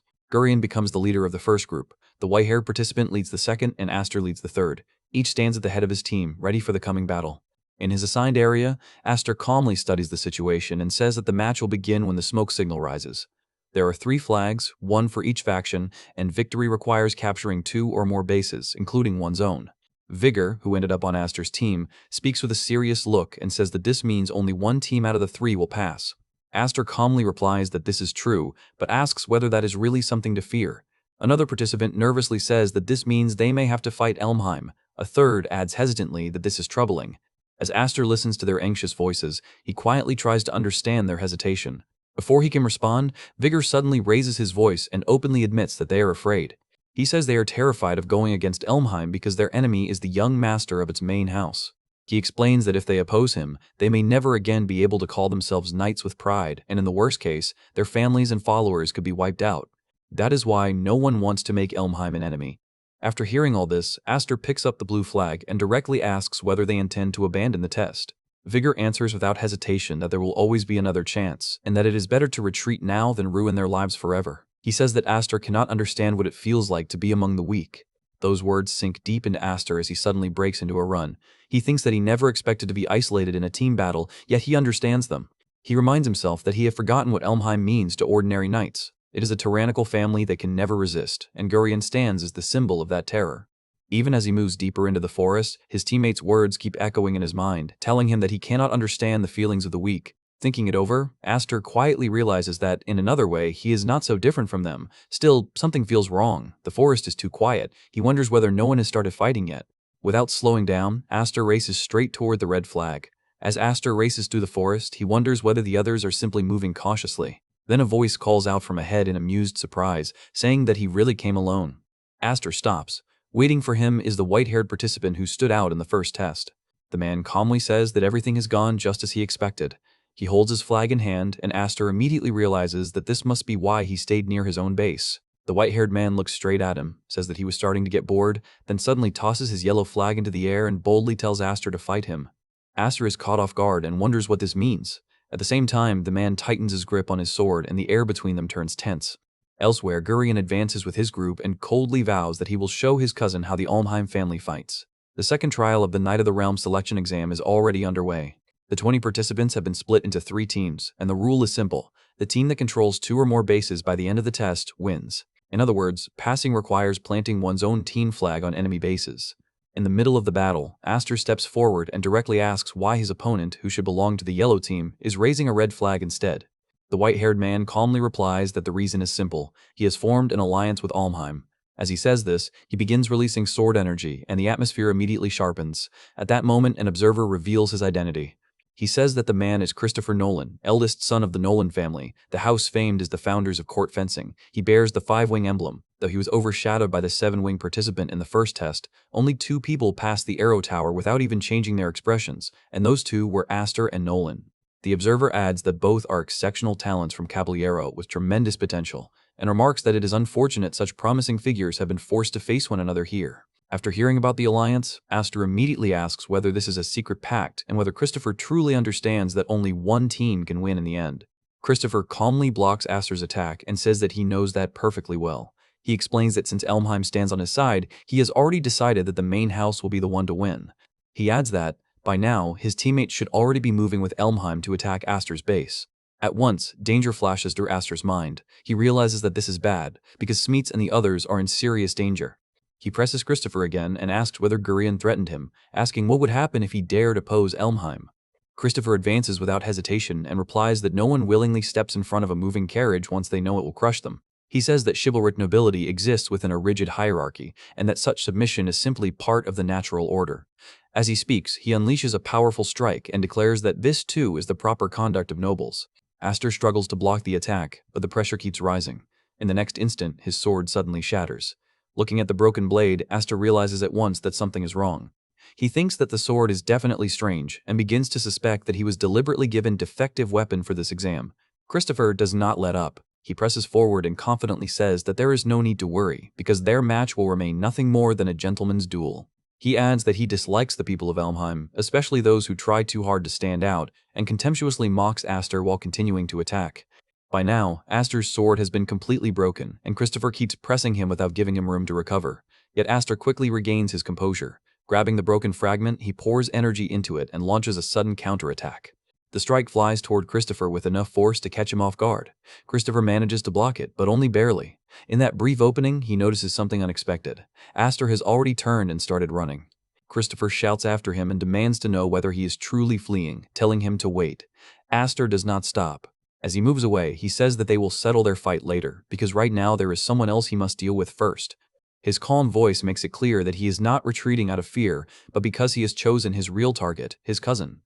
Christopher smiles and mocks him, asking whether he got scared and saying that he does not even deserve to be called a gentleman. After that, Christopher picks up the broken sword left on the ground and examines it. He questions what kind of blade it is and notes that, even for a cheap sword, its quality is far too poor. As he studies it, he realizes that something is clearly abnormal. Then he runs a hand through his hair, understands the truth, and quietly says that he sees now that this is Elmheim's work.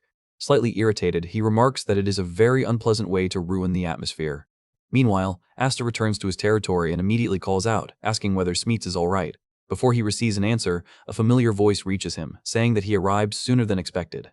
Standing there is Gurion. It becomes clear that he has been behind the entire arrangement from the beginning. He calmly remarks that Nolan failed to stop Aster after all. Around him, everyone is already prepared for battle, ready to strike at any moment. Gurion continues by mocking Christopher's earlier words that, alone, he would be enough to deal with Aster, and says that he had great expectations because of that. Then he casually asks how things are going. Aster lets out a sigh before noticing that the third base has already been secured. Looking around, he sees the red flag raised over the base, marking it as Gurion's territory. This fills Aster with anger. He lashes out at Gurion and demands to know what happened to his teammates. Gurion's expression darkens slightly as he begins to answer, but before he can finish, someone appears behind Aster and points a sword at him. It is Vigor Smeets. Nervously, Vigor tells Aster that he told Aster from the start that they cannot defy the Elmheims. His words reveal that betrayal has shaken even Aster's own team, making it clear that everyone had willingly cooperated in the scheme, even if the damage had already been done.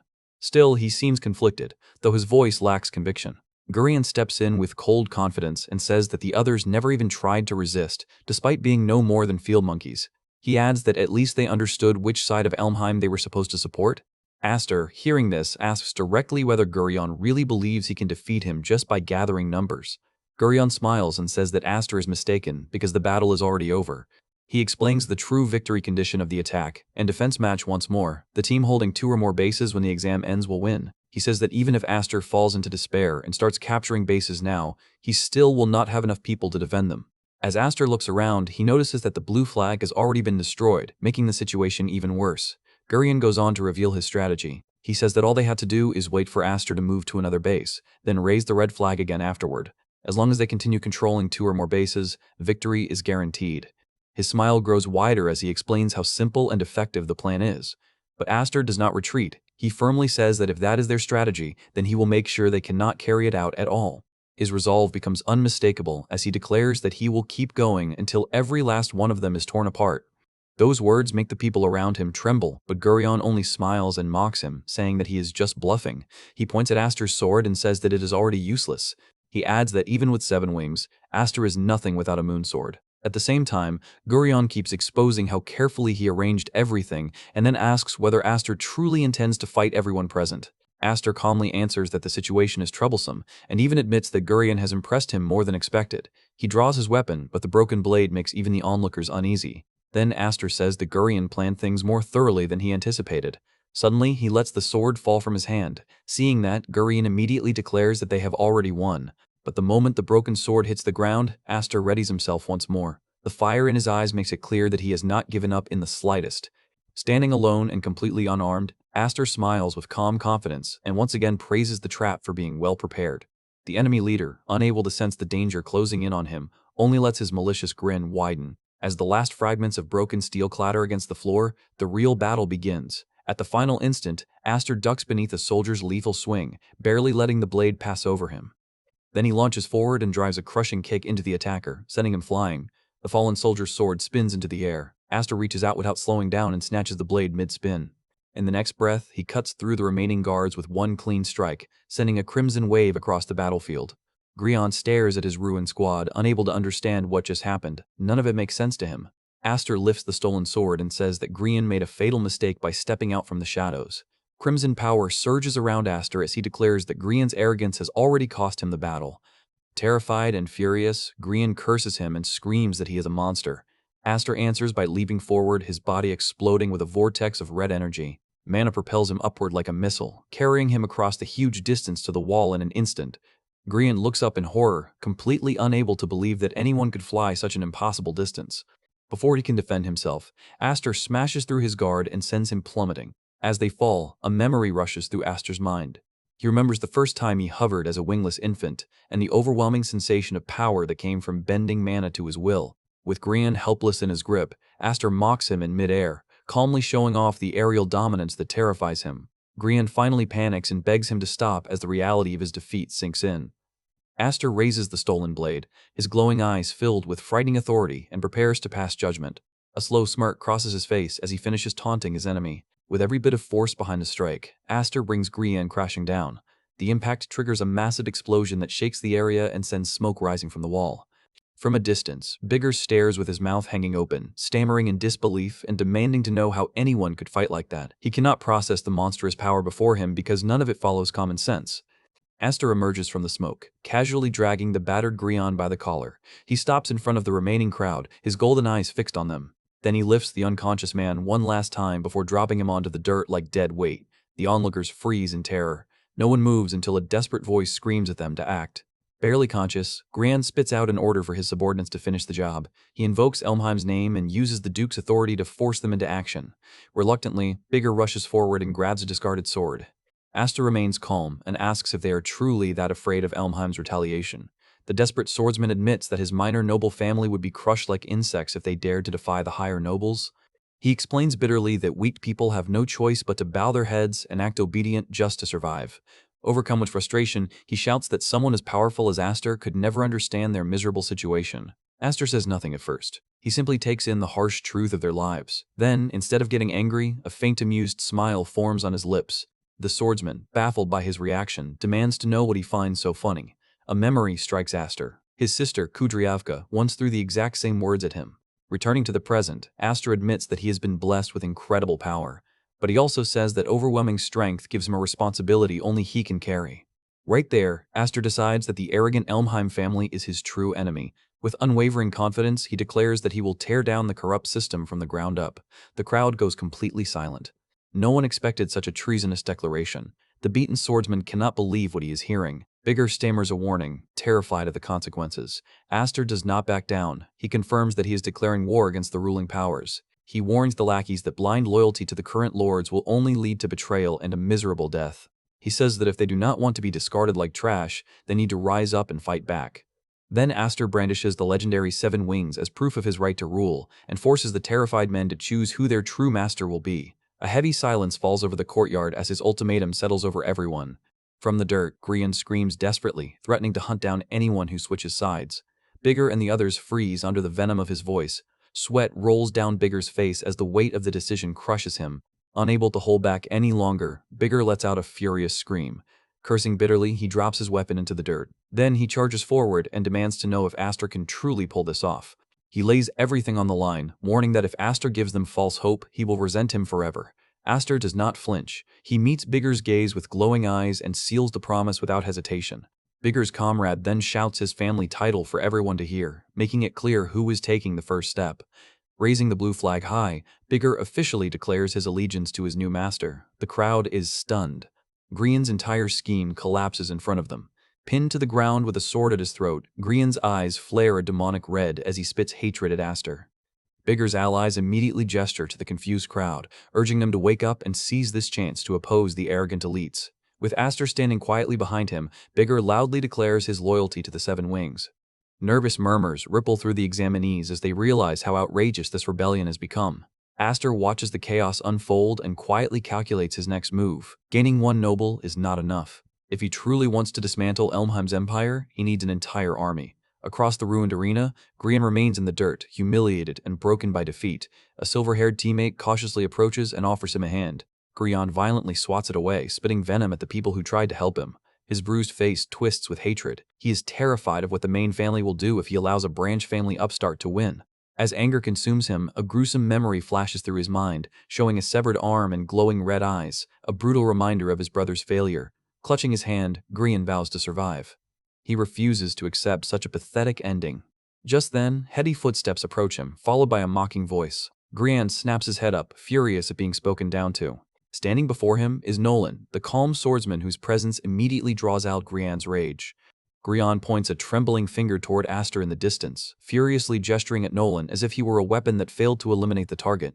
A twisted smirk spreads across Grian's battered face as he clings to what he believes is his final trump card. Even the spectators cannot deny that Nolan's swordsmanship may be the deadliest force in the arena. Like a rabid dog, Grian orders Nolan to cut Aster into pieces, but before his command can settle, a red cloth smacks him violently in the face. Nolan stands unmoved, his arms still extended after casually throwing the flag back to its owner. With a cold glare, he says that these cowardly tactics violate his code of chivalry. Then he turns away from Grian and officially cuts ties with him. The surrounding students stare in disbelief as the strongest fighter on the field openly abandons the main family. Nolan draws his sword with a sharp metallic ring and turns his focus to Aster. He demands that they finally settle their battle properly. Aster does not flinch. Dark energy glows in his eyes as he steps forward to accept the challenge. Nolan grips his sword tightly and stakes his family's legendary reputation on this clash. It becomes a battle of ideals, the refined swordsmanship of the Nolan bloodline against the mythical power of the Seven Wings. Golden aura erupts around Nolan's blade, making the air tremble beneath the pressure of his mana.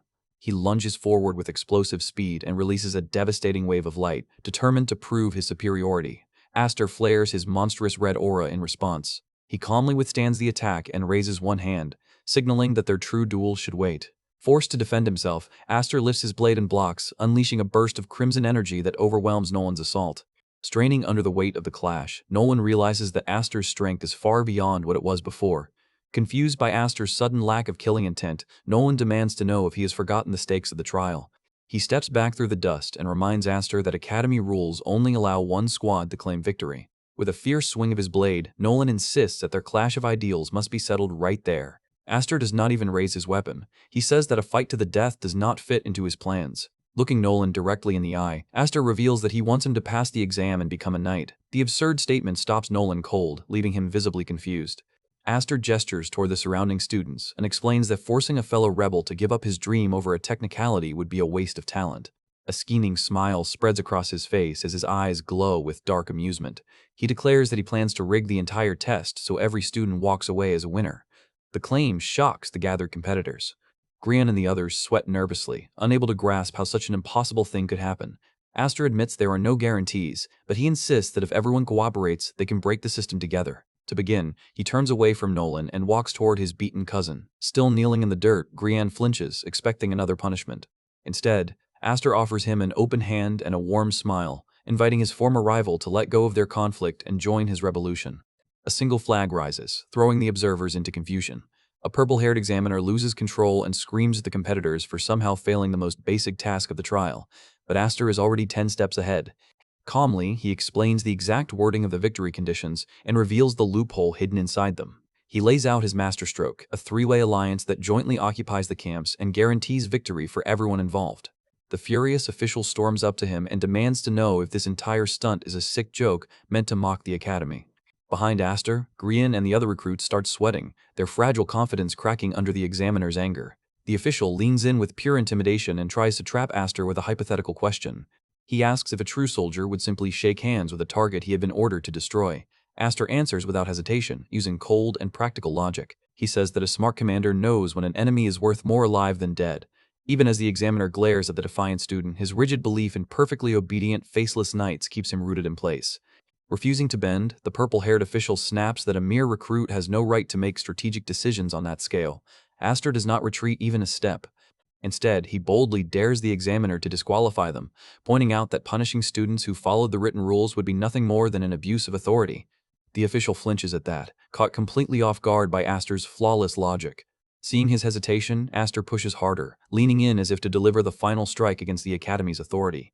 He calmly reminds the examiners that the powerful noble families backing many of these recruits would not quietly accept a mass disqualification.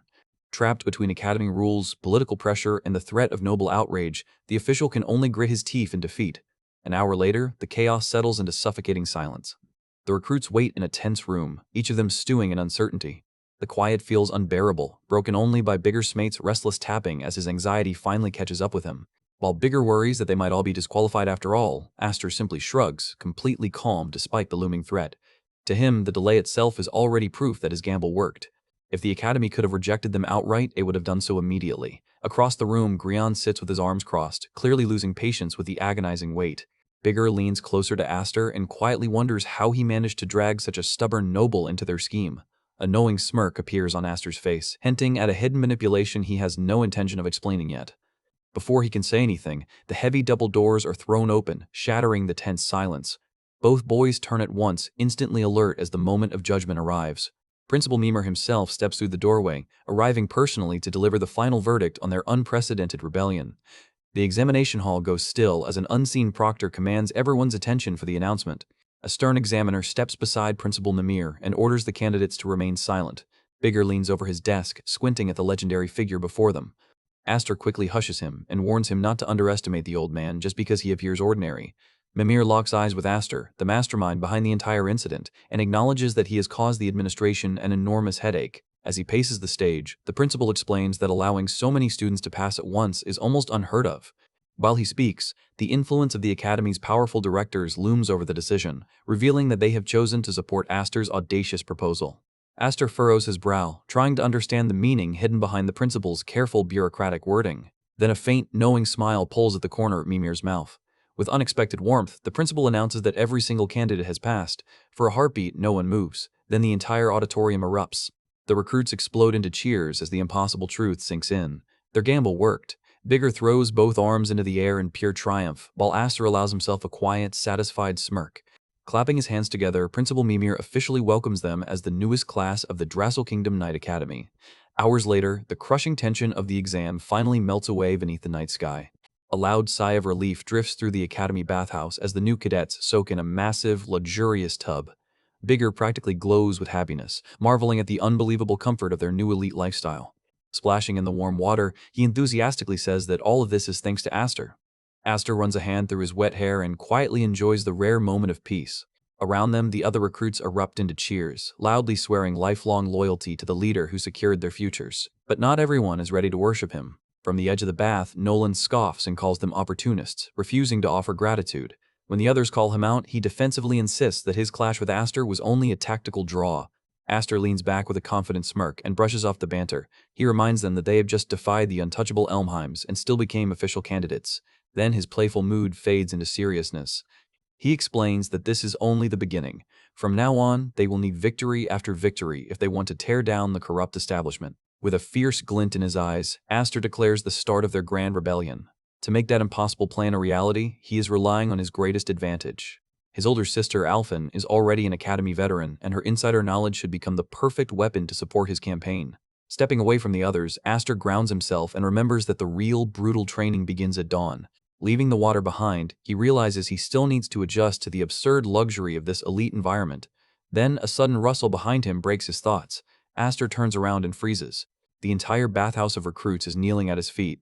Caught completely off guard, he throws his hands up in panic as the crowd presses closer. The excited students gesture wildly and explain that praying to a living legend is bound to bring them divine luck. From the side, Nolan rubs his temples, already dreading the endless headache of dealing with such a chaotic faction. Far away from the Academy's celebration, night hangs heavily over the imposing Elmheim estate. Inside a dimly lit study, the atmosphere is suffocating. Helen Elmheim coldly looks down at her kneeling son, disgusted that he crawled back after failing to eliminate the new Seven Wings. Her eyes shine with terrifying pink malice as she brings up Aster's bold vow to crush their noble family. Her voice drips with venom as she demands to know how Grion could simply stand there and swallow such a blatant insult to their bloodline. Sweating uncontrollably, the disgraced noble begs his mother for one more chance, promising that he will erase the stain of his failure. Before he can finish, a brutal strike smashes into his jaw and sends blood spraying across the room. A purple-haired girl steps into the light, her fist still raised. She viciously declares that trash does not deserve second chances. The force of the blow sends Grion skidding across the polished floor like a discarded ragdoll. Looking down at him with absolute contempt, Lillian A. Elmheim says that her pathetic brother would be more useful as monster feed. She compares him to another disgraced failure, Darius, making the insult cut even deeper. Trembling on the floor, Grion weakly pleads with his sister to stop. Lillian answers with no mercy, driving a devastating kick into him and launching him backward again. As her heavy boot stomps against the floor, Grion's mind twists with venom. Even now, he refuses to blame himself for his weakness. Battered and bleeding before his own family, his resentment boils over, and all of his hatred gathers around the one person who ruined everything. Aster. The memory strikes Grion like another blow, dragging him back to the moment Aster offered him a sinister deal. Back then, Grion had been confused and defensive as Aster preyed on his deepest fear, the wrath of the main family's great lord. Aster's glowing yellow eyes seemed to pierce straight through him as he laid out the truth. Returning empty-handed would mean certain death. Then, a splatter of fresh blood pulled Grion's attention away. The severed head of his brother Darius was revealed before him, and the gruesome sight shattered the last of his resolve. Aster used that horror to break him completely. Leaning close, Aster placed a heavy hand on Grion's shoulder and spoke of Darius's horrific final moments. With chilling malice, he laid out the terms. Grion would turn a blind eye to the plot Aster was preparing, or he would become the next decapitated warning. Cornered and paralyzed by terror, Grion had no choice but to swallow his pride and accept the bargain. Back in the Elmheim estate, Lillian's assault is suddenly stopped by a commanding voice. Bruised and weeping pathetically on the floor, Grion looks up and recognizes his savior, his older brother, Julius A. Elmheim sits arrogantly on a lavish chair, casually speaking about the bonds of blood while resting one hand on a woman's head. On his lap is none other than Alphen, Aster's sister. A metal mask binds her face, forcing her into submission. Julius tightens his grip on her skull and mocks her. She remains completely silent, but her glowing blue eyes burn with suppressed rage. Across the grand room, Helen traces her fingers over the Elmheim family crest, reflecting on the absolute authority their bloodline has held over the knights for generations. Her gaze darkens with a sinister pink glow as she acknowledges that Aster's rise as the new Seven Wings is a threat that must be extinguished. Turning her back to her children, Helen issues a chilling command. With a sharp gesture, she says they must remind the Academy exactly who holds power. A sadistic grin spreads across Lillian's face as her eyes flare with toxic pink light, eager to prove that the Elmheims are not mere figureheads. Julius matches her bloodlust, his demonic red gaze burning as he vows to unleash a brutal display of pure violence. The next morning, in the Academy's outdoor courtyard, the new cadets are thrown straight into a grueling physical evaluation. Over the clash of steel, an unseen instructor barks that every recruit there was handpicked to join the glorious Royal Knights. An ideal image of a fully armored warrior flashes through their minds as the teacher explains the unmatched combat strategy required to wear that cape.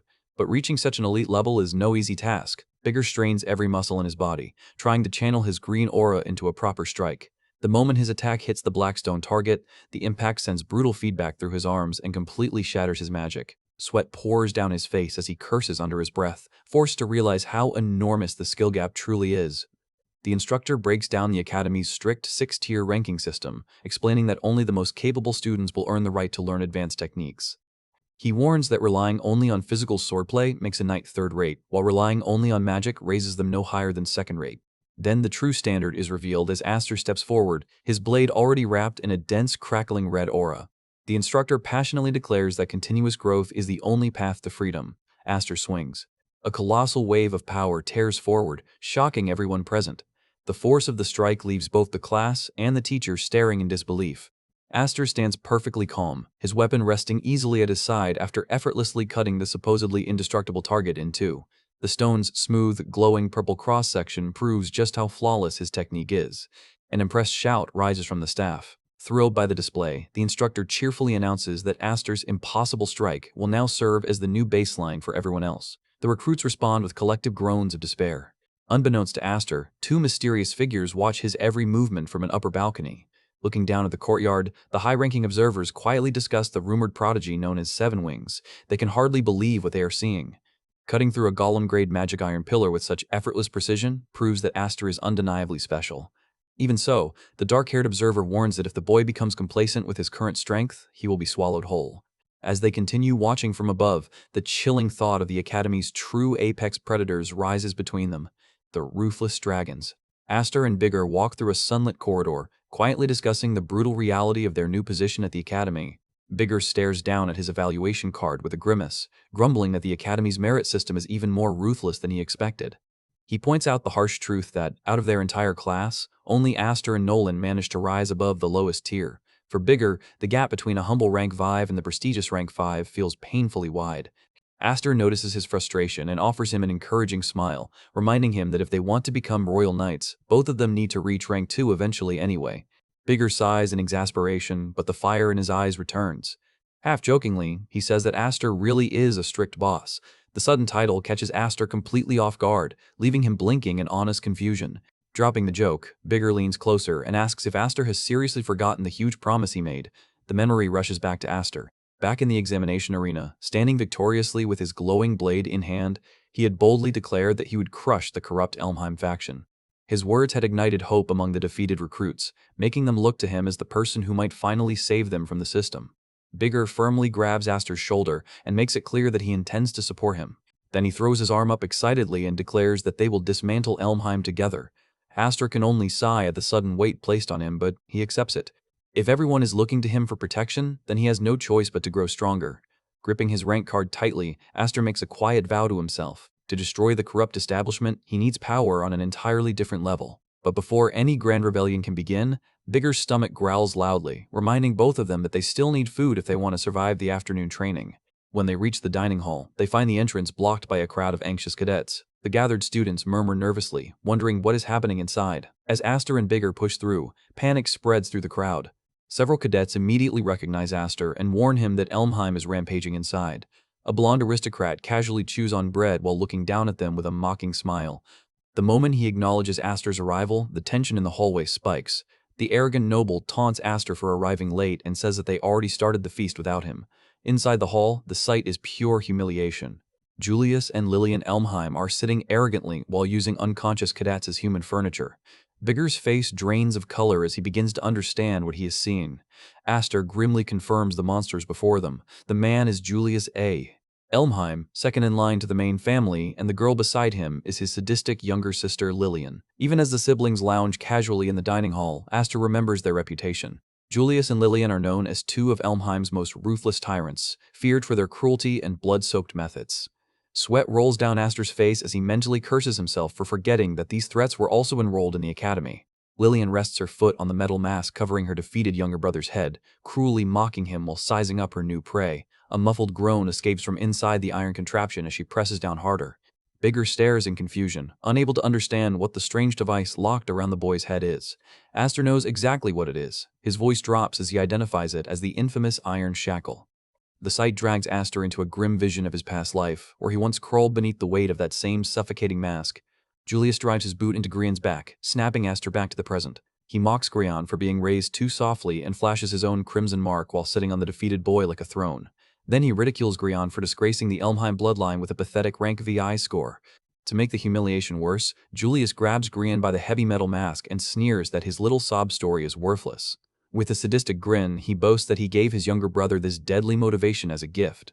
As Julius speaks, the horrifying truth becomes clear. Many other masked victims are hidden throughout the hall. He explains to the terrified cadets that the cages restrict food, water, and air, forcing the wearer to fight for survival. Panic erupts as the students realize the full scale of Elmheim's cruelty. Julius gestures toward the lifeless-looking figures standing in the shadows and introduces them as their upperclassmen. Then he turns away from the crowd and focuses on a lone figure with long red hair, coaxing them out of the darkness. Heavy footsteps echo through the tense hall as the mysterious senior slowly steps into the light. Aster freezes. He instantly recognizes his older sister Alphen, trapped behind one of the metal masks. Julius spreads his arms with a twisted grin, silently mocking how unrecognizable she has become. Alphen stands rigidly in her white dress, completely sealed inside the suffocating iron cage.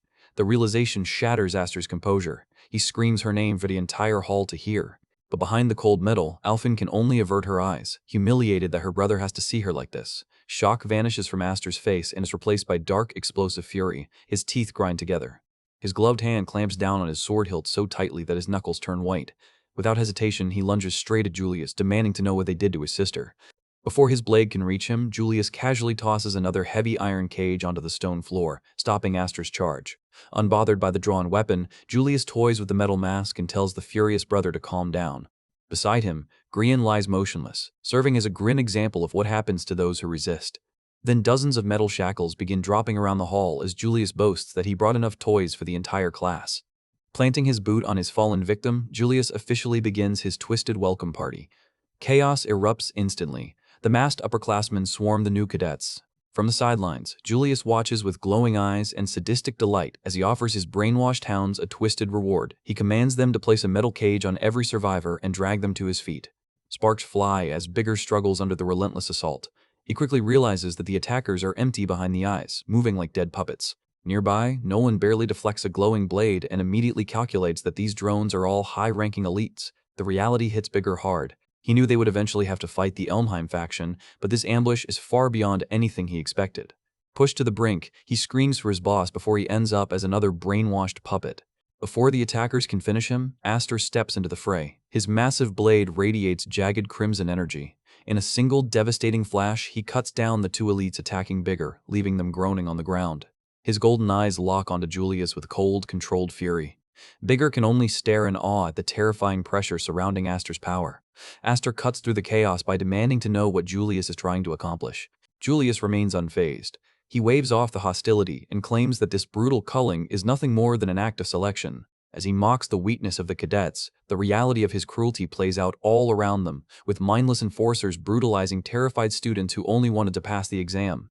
Leaning back arrogantly, Julius gestures to the fallen and makes it clear that only the elite deserve to survive. Dangling a twisted metal mask from his fingers, he reveals his intention to enslave the weaker students into absolute obedience.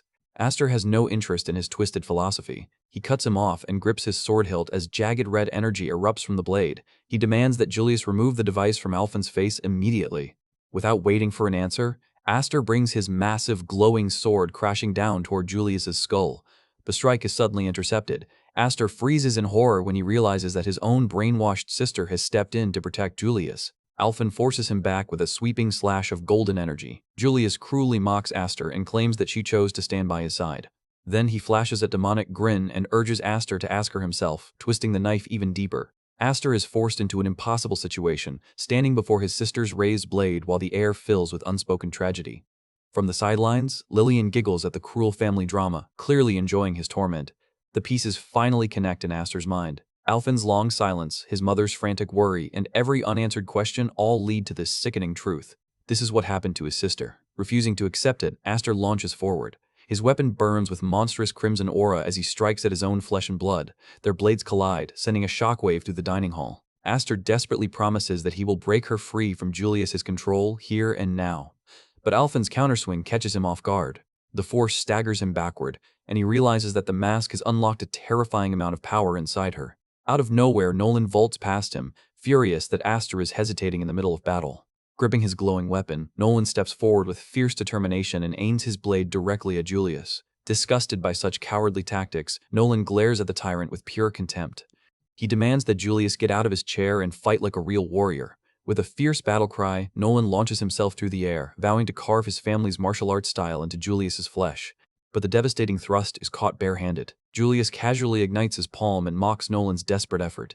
Then he rises from his seat, releasing a terrifying aura of pure fire. His eyes glow red as the overwhelming heat instantly shatters Nolan's confidence. The flames race up Nolan's blade and burn his arm before he can pull away. Bathed in his own hellish magic, Julius laughs maniacally and declares that absolute strength is the only law that matters. With a brutal flaming kick, he sends Nolan flying across the hall like a discarded toy. Bigger panics and rushes toward him, screaming his friend's name in terror. But the damage is already done. Nolan lies crumpled on the ground, his body smoking and completely incapacitated by the overwhelming attack. Bigger recoils at the sight of his burns. Lillian chimes in with amusement, entertained by the destruction of Nolan's pride. Looming over the defeated pair with an iron mask in hand, she announces that she plans to keep the Nolan boy as her personal pet. With a demonic smile, she coldly dismisses Bigger, making it clear that his life has no value to her. Julius supports his sister's cruelty with an arrogant smirk and preaches that the strong have the absolute right to trample the weak. Then his glowing red gaze shifts back to Aster, clearly threatened by the resistance forming around him. To display his control, Julius watches with sadistic satisfaction as another innocent cadet is violently forced into a mind-altering mask. Surrounded by a terrifying aura of pure fire, Julius challenges Aster directly, his body radiating lethal heat.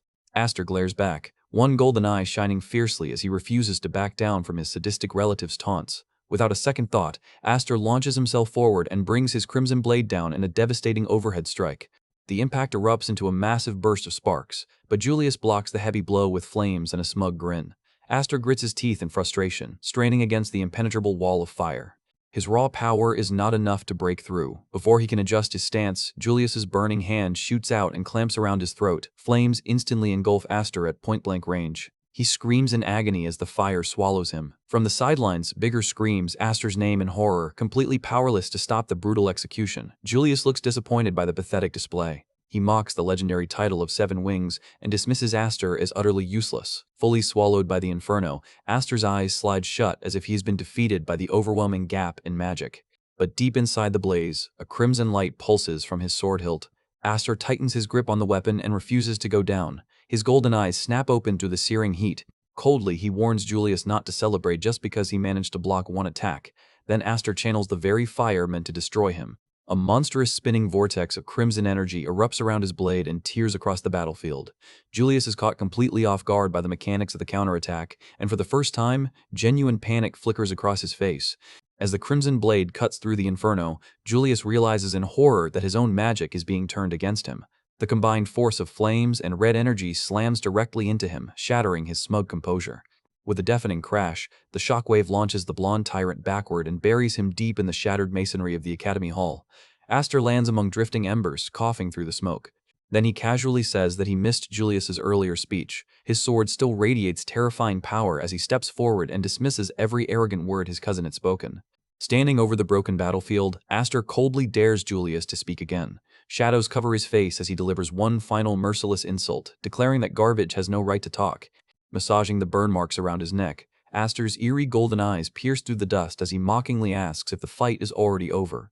Smythe desperately tried to support the badly wounded Nolan. Around them, the cafeteria had been reduced to rubble by Aster's overwhelming strike. Julius lay motionless on the shattered floor, appearing utterly defeated.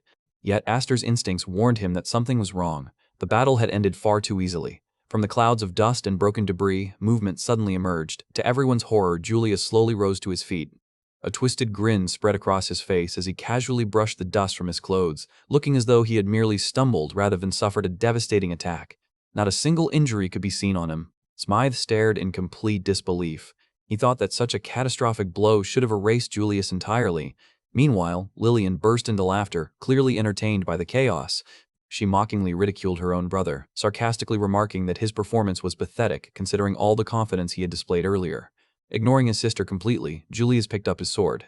The refined smile he usually wore disappeared, replaced by pure, unrestrained rage. He roared furiously at Aster, outraged that someone had dared to call him trash. Aster remained calm and unshaken. Flames exploded around Julius as he launched himself forward with murderous intent.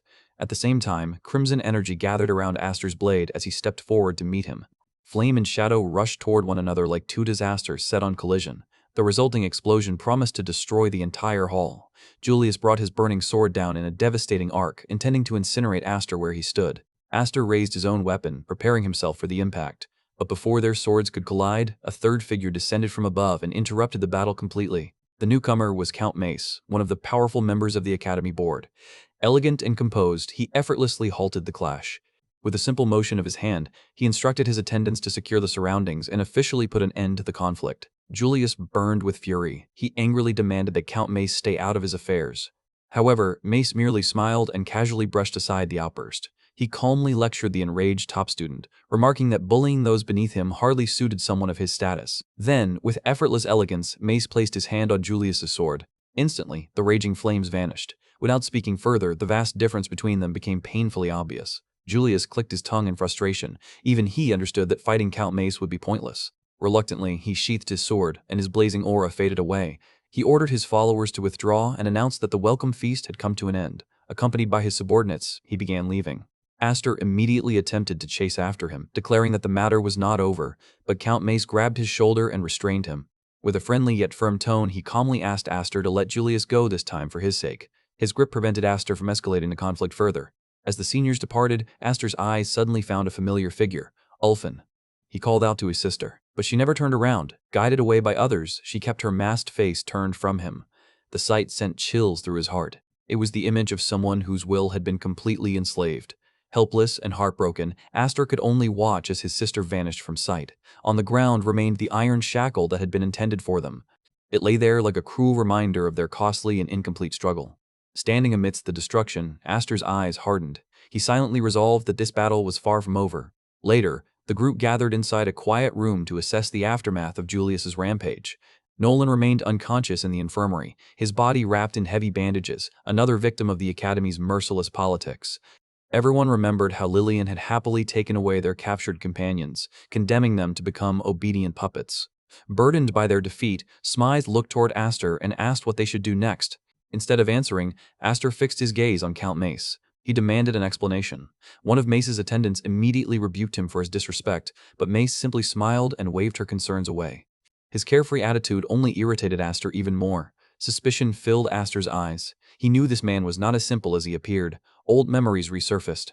4 years ago, when Aster had been summoned to the main house and abandoned with no one by his side, Mace had been the only person who had stood up for him. Even now, Aster still could not understand him. Mace had saved him back then, yet Aster had never been able to decide whether the man was truly an ally or merely a clever enemy. Unable to hold himself back, Smythe questioned why a member of the Academy board would allow such blatant abuse of power. Mace chuckled softly and revealed that he was not only a board member, but also an executive of Elmheim. He calmly explained that unless something truly serious occurred, he would not interfere with how the head of the family conducted affairs. Enraged, Aster held up the iron shackle and demanded to know whether turning people into mindless tools was not serious enough. But Mace's reasoning was frightening. He stated that the Academy valued results above everything else. If Julius's methods produced stronger cadets, he saw no reason to oppose them. The growth he spoke of was nothing more than a nightmare, a legion of brainwashed soldiers serving a tyrant. At that moment, Aster understood the terrible truth. Even the headmaster had approved this. There was no authority left that could save them. Mace then warned Aster not to attempt rescuing his friends. His eyes sharpened as he reminded him that the main house was observing his every move. The message was obvious. The entire Elmheim family possessed overwhelming power. Expelling him would be effortless. Aster lowered his head beneath the crushing weight of reality. He was cornered, yet abandoning his friends had never been an option. His eyes settled upon the iron shackle. His determination never wavered. He explained that this was not about justice or righteousness. He personally knew what those shackles did. They stole freedom. They robbed people of their voices. They eroded the desire to resist. Eventually, they transformed people into obedient tools. Mace seemed intrigued by how intimately Aster understood the device. He curiously asked whether Aster had witnessed its effects firsthand. Aster gave a grim smile. He explained that he had seen what happened when people reached the point of no return, and he refused to let his friends suffer the same fate. Both Smythe and Mace were surprised by the quiet intensity behind his words. It was obvious that Aster had no intention of surrendering. A faint look of understanding appeared in Mace's eyes. He was beginning to realize what Aster intended. Carefully observing him, Mace even showed a trace of admiration. Aster declared that he had no intention of being expelled. If brute force failed, then he would simply find another path to victory. At those words, Mace leaned forward with a genuine smile and remarked that Aster truly did have a plan. Picking up the iron shackle, Aster's expression transformed into a sly grin. He calmly remarked that of all people, Count Mace should already know exactly how he fought. 3 days passed. Meanwhile, throughout the academy, the students were subjected to increasingly brutal and exhausting training exercises. Breathing heavily after the grueling training, Smythe checked on Nolan, who was still recovering from his injuries. Despite his battered condition, Nolan stubbornly insisted that he was fine, brushing off Smythe's worries and saying that his wounds were nothing more than scratches. Smythe could only sigh at his friend's stubbornness, though his concern soon shifted to the person he worried about most. Far ahead of everyone else, a lone figure continued running with inexhaustible stamina. It was Aster. His face remained hidden behind his mask, but the golden eyes beneath it burned fiercely. Several days earlier, Aster had marched directly into Julius's headquarters, where Julius sat surrounded by masked followers, including the captive Ulfin. Julius scoffed at the sight of him. He mockingly questioned Aster's audacity, wondering how someone humiliated so thoroughly could dare appear again, let alone barge in to propose a deal. Holding a drink while surrounded by his subordinates, Julius contemptuously asked who Aster thought he was. Though Julius's eyes glowed with rage, Aster remained calm. He declared that he had come for only one purpose. He said that he intended to reclaim both his sister and his friends. Then he shocked everyone. He tossed the iron shackle onto the floor and announced that he would willingly wear it himself in exchange for everyone's freedom. Even Ulfin's eyes widened in disbelief. Aster explained that rumors about his alleged treason had already spread. He reasoned that placing a collar on the so-called traitor would be beneficial for Julius. Lillian burst into laughter. She mockingly questioned whether Aster had gone insane or if he had become such a masochist that he willingly wished to become a pet. Unlike her, Julius actually considered the proposal. He admitted that Aster had always been a nuisance to the Elmheim family. Capturing him in such a manner would undoubtedly satisfy his mother and the board members. Yet Julius knew Aster too well. He demanded to know what scheme was hidden behind the offer. Aster coldly answered that there was none. Although Julius remained suspicious, Aster's confidence unsettled him. Aster reminded him that the shackles completely sealed his mana, and that only Julius possessed the key. He pointed out that his life would remain entirely in Julius's hands. With a mocking grin, Aster challenged him, asking if he lacked the confidence to break him completely. The taunt struck home. Julius's anger exploded. Flames erupted around him and the bottle in his hand began melting. A sadistic smile appeared on his face as he accepted the offer. But simply exchanging prisoners would be too merciful for the man who had humiliated him. Smashing the bottle, Julius added a cruel condition. Aster would wear the shackle for 10 days without receiving food or water. If he somehow survived, Julius promised with a crazed grin that everyone would be released. Ulfin was horrified. She knew the challenge was impossible. Certain that her brother was throwing away his life, she panicked internally, yet Aster accepted immediately. Without hesitation, he knelt down and calmly prepared to receive his sentence. He understood the horrors of the iron shackles better than anyone.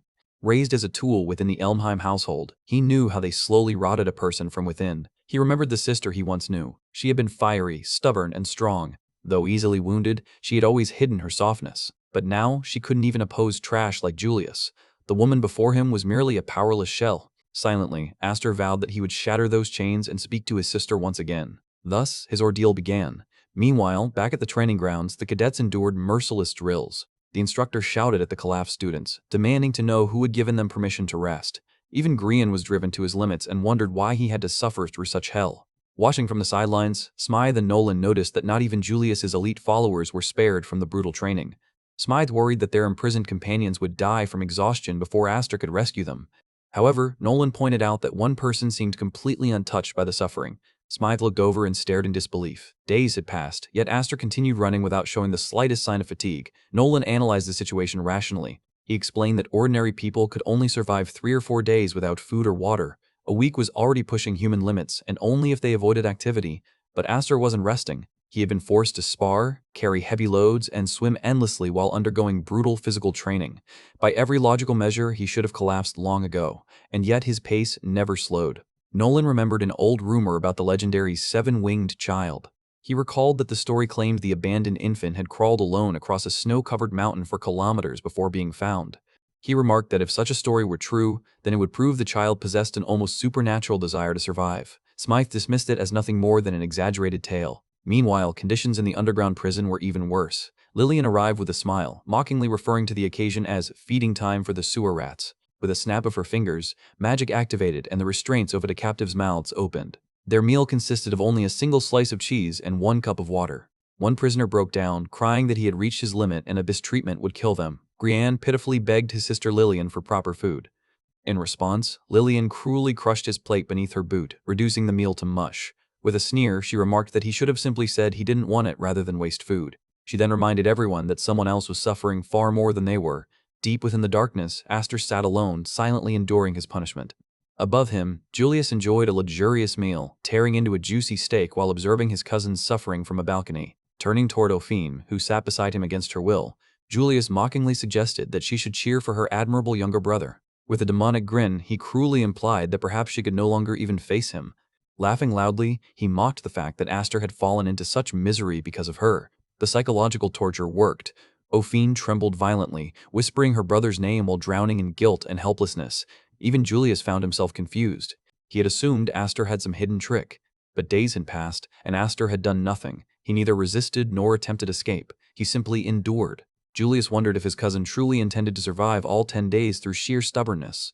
A wicked smile appeared on his face. He decided that was fine. He would simply sit back and enjoy the show while waiting to see when Aster's pride would finally break.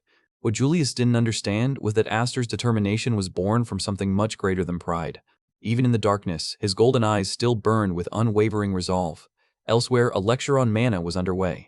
An instructor explained that infusing mana into a blade transformed it into a razor-sharp weapon, while spreading it through the body created armor stronger than steel. He stated that mana was flexible and changed according to the user's will. At times, mana could become legs, granting speed faster than a galloping horse. At other times, it could become eyes, allowing one to perceive an enemy's movements before they occurred. During a training exercise, one student left himself exposed, and 2 opponents rushed in to finish him. The instructor explained that mana could also become a decisive trump card capable of changing the entire battlefield. At that moment, Aster unleashed his power. A storm of crimson wind erupted from him, creating a violent whirlwind that instantly changed the flow of battle. His opponents were stunned. They stared around in confusion, wondering where he had gone as red currents swirled around them. But Aster had not disappeared. He had launched himself high into the sky. Suspended above them like a predator, he descended toward his prey. Wrapped in crimson energy, Aster fell from above like a blazing meteor, carrying with him the fury of vengeance itself. With a single overwhelming strike, Aster brought down his opponent and decisively ended the match. Sometime earlier, during another class, an instructor had gathered the students, including Aster, to introduce them to advanced mana manipulation, a subject reserved for 4th-year cadets. To demonstrate its deadly applications, the instructor released a concentrated beam of mana that pierced through a bird flying overhead, killing it instantly. Wearing a chilling smile, the instructor explained that those blessed with a crest possessed countless methods to kill without ever needing to swing a sword. Back in the present, Aster stood above his defeated classmates while crimson mana flickered ominously around his body. 7 days had passed since he had accepted Julius's conditions. Throughout those 7 days, Aster had used the Academy's mock battles as opportunities to refine his control over mana. With only 3 days remaining, he endured everything with the hope that his sister and friends would finally regain their freedom. However, he knew survival alone wouldn't be enough. Julius's overwhelming power haunted his thoughts. Even without a weapon, his cousin possessed terrifying strength. The memory of that arrogant, smug face replayed itself endlessly in Aster's mind. He couldn't afford to remain weak. He needed to become stronger, and quickly. Yet despite his burning determination, his body had begun to reach its limits. Exhaustion weighed heavily upon him. He desperately sought anything, any insight that could narrow the gap between himself and Julius. But his vision gradually blurred. The world around him spun and distorted. He immediately realized that something was wrong. After days of starvation and relentless training, his body finally gave out. Aster collapsed. As his consciousness faded, a figure approached and stood over him, wondering if he had finally reached his limit. The newcomer placed a hand on Aster's mask to check his temperature. It was Nolan. He quickly realized that Aster was burning with fever. Nolan remarked that such a condition wasn't surprising after pushing a human body far beyond its limits. He then revealed that Count Mace had been worried Aster might actually die. Because of that concern, the Count had instructed him to intervene if things became too dangerous. Nolan briefly wondered why Count Mace cared so much, but abandoned the thought. He urged Aster to hold on and offered to retrieve his sword and destroy the muzzle immediately. But even in his weakened state, Aster suddenly grabbed Nolan's arm. Startled, Nolan asked what he thought he was doing. Desperately, he warned Aster that continuing like this would kill him. Yet Aster pushed his hand away. His body trembled, but his resolve remained unshaken. Through clenched teeth, he painfully declared that if he gave up now, nobody would save his sister. Nolan let out a sigh. Though he couldn't understand such stubbornness, he understood one thing clearly. Aster had no intention of breaking his promise. Still, Nolan warned him not to expect those bastards to honor their agreement as honestly as he did, and almost immediately, trouble appeared. Standing protectively in front of Aster, Nolan faced a group emerging from the trees. The crowd parted. Lillian appeared, wearing a smirk while Julius's masked followers stood behind her.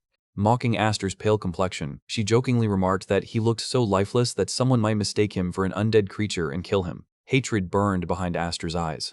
Nolan stepped forward and questioned why a second-year student was attending a fourth-year training session. With a sweet smile hiding her malice, Lillian explained that some fourth-year followers wished to impress her, so she decided to visit their class. The masked students surrounding them glared with murderous intent.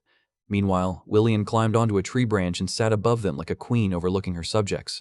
Without hiding her intentions, she openly declared that she had come to witness Aster kneeling in despair, crying and begging for mercy. With a final taunt, she casually told him not to mind her and unleashed her dogs. The crowd surged forward. Bathed in sinister purple mana, the students descended upon Aster and Nolan. Aster immediately realized their objective. They intended to break him before the 10 days expired, rendering his sacrifice meaningless. Annoyed by how shamelessly obvious they were, Aster blocked the first attack. He deflected another strike moments later. A trace of regret appeared in his eyes. He realized that he had dragged Nolan into this disaster. Surrounded on every side and hopelessly outnumbered, they couldn't hope to win through brute force. If things continued, exhaustion alone would destroy them. He needed another solution. Watching from above, Lillian giggled with delight. She mockingly blamed Aster for everything, claiming that his stubborn refusal to surrender was the source of his misery. She declared that if he insisted on resisting, then she would simply enjoy watching him suffer even more. Suddenly, Nolan noticed a massive brute charging toward the weakened Aster. He desperately shouted for him to dodge. Aster turned his head, but he was too late. The giant had already grabbed him. The next moment, a brutal blow smashed into him. Aster crashed violently against a tree. Blood splattered from beneath his mask. Nolan watched in horror as his friend collapsed onto the forest floor. From her perch above, Lillian called out lazily. She instructed everyone not to kill him. She still intended to keep Aster as her pet. Therefore, she simply ordered them to beat him until he was barely alive. One of the thugs grabbed Aster by the hair. His eyes had rolled back and his body hung limply. The final strike descended. But in that instant, something flickered in Aster's hand. A revelation struck him. He had found it. He had discovered a path forward. Suddenly, his golden eyes snapped open. Burning with renewed intensity, he declared that he had finally figured it out. An immense torrent of crimson energy exploded from his body. Countless slashes instantly appeared across the hand gripping his hair. Lillian's smug expression disappeared. For the first time, genuine shock appeared on her face. Aster effortlessly deflected the incoming attack. The force of his power sent leaves and debris swirling through the forest. Blood dripped from beneath his mask, but his eyes were no longer clouded by exhaustion. They were sharp, focused, terrifying. The thug holding him stumbled backward in horror. His hand had been sliced apart. Staring in disbelief, he realized what had happened. The moment he touched Aster, crimson mana had surged through his arm like the edge of a blade itself, carving through flesh with terrifying precision. Aster slowly rose to his feet, his battered body now surrounded by a terrifying crimson aura as thin and sharp as countless blades. The remaining thugs hesitated. One of them nervously wondered whether it was some kind of mana barrier, but quickly realized that it was far too thin and far too sharp to be ordinary protection.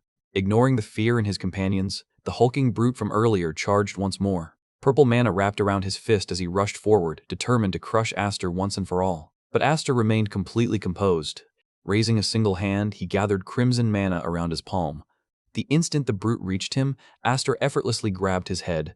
Crimson slashes erupted throughout the man's body, tearing through him from within. Moments later, the once powerful giant collapsed onto the ground in ruin, utterly defeated by Aster's newfound power.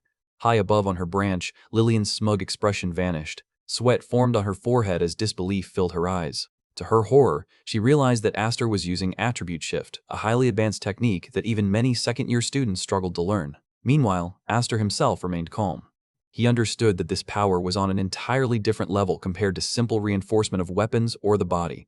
A storm of severing mana exploded around him. He moved through Lillian's followers effortlessly, cutting through them with crimson winds. The nature of attribute shift was simple yet terrifying. Mana could be given a specific property. Someone with a fire attribute could burn everything they touched. Aster's attribute was different. His mana possessed the nature of severance. Anything it touched could be sliced apart.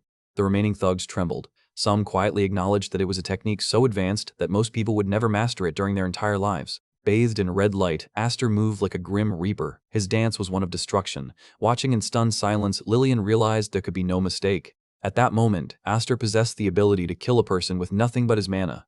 Even Nolan stood frozen. He wondered if Aster had already surpassed him. Lillian gracefully jumped down from her perch. Surprisingly, a trace of admiration appeared in her eyes. She admitted that Aster's performance wasn't bad at all and confessed that she had never imagined he possessed such talent. But after observing the battlefield, a sinister smile slowly spread across her face. She had discovered his weakness. Despite his overwhelming power, not one person had died. Drawing her own sword, she infused it with purple mana. Then she ordered her useless followers to stand up. To prove her point, she cruelly slashed one of her own men, not to kill him but simply to punish him for failing. Disgusted by the sight, Nolan angrily remarked that she was absolute scum.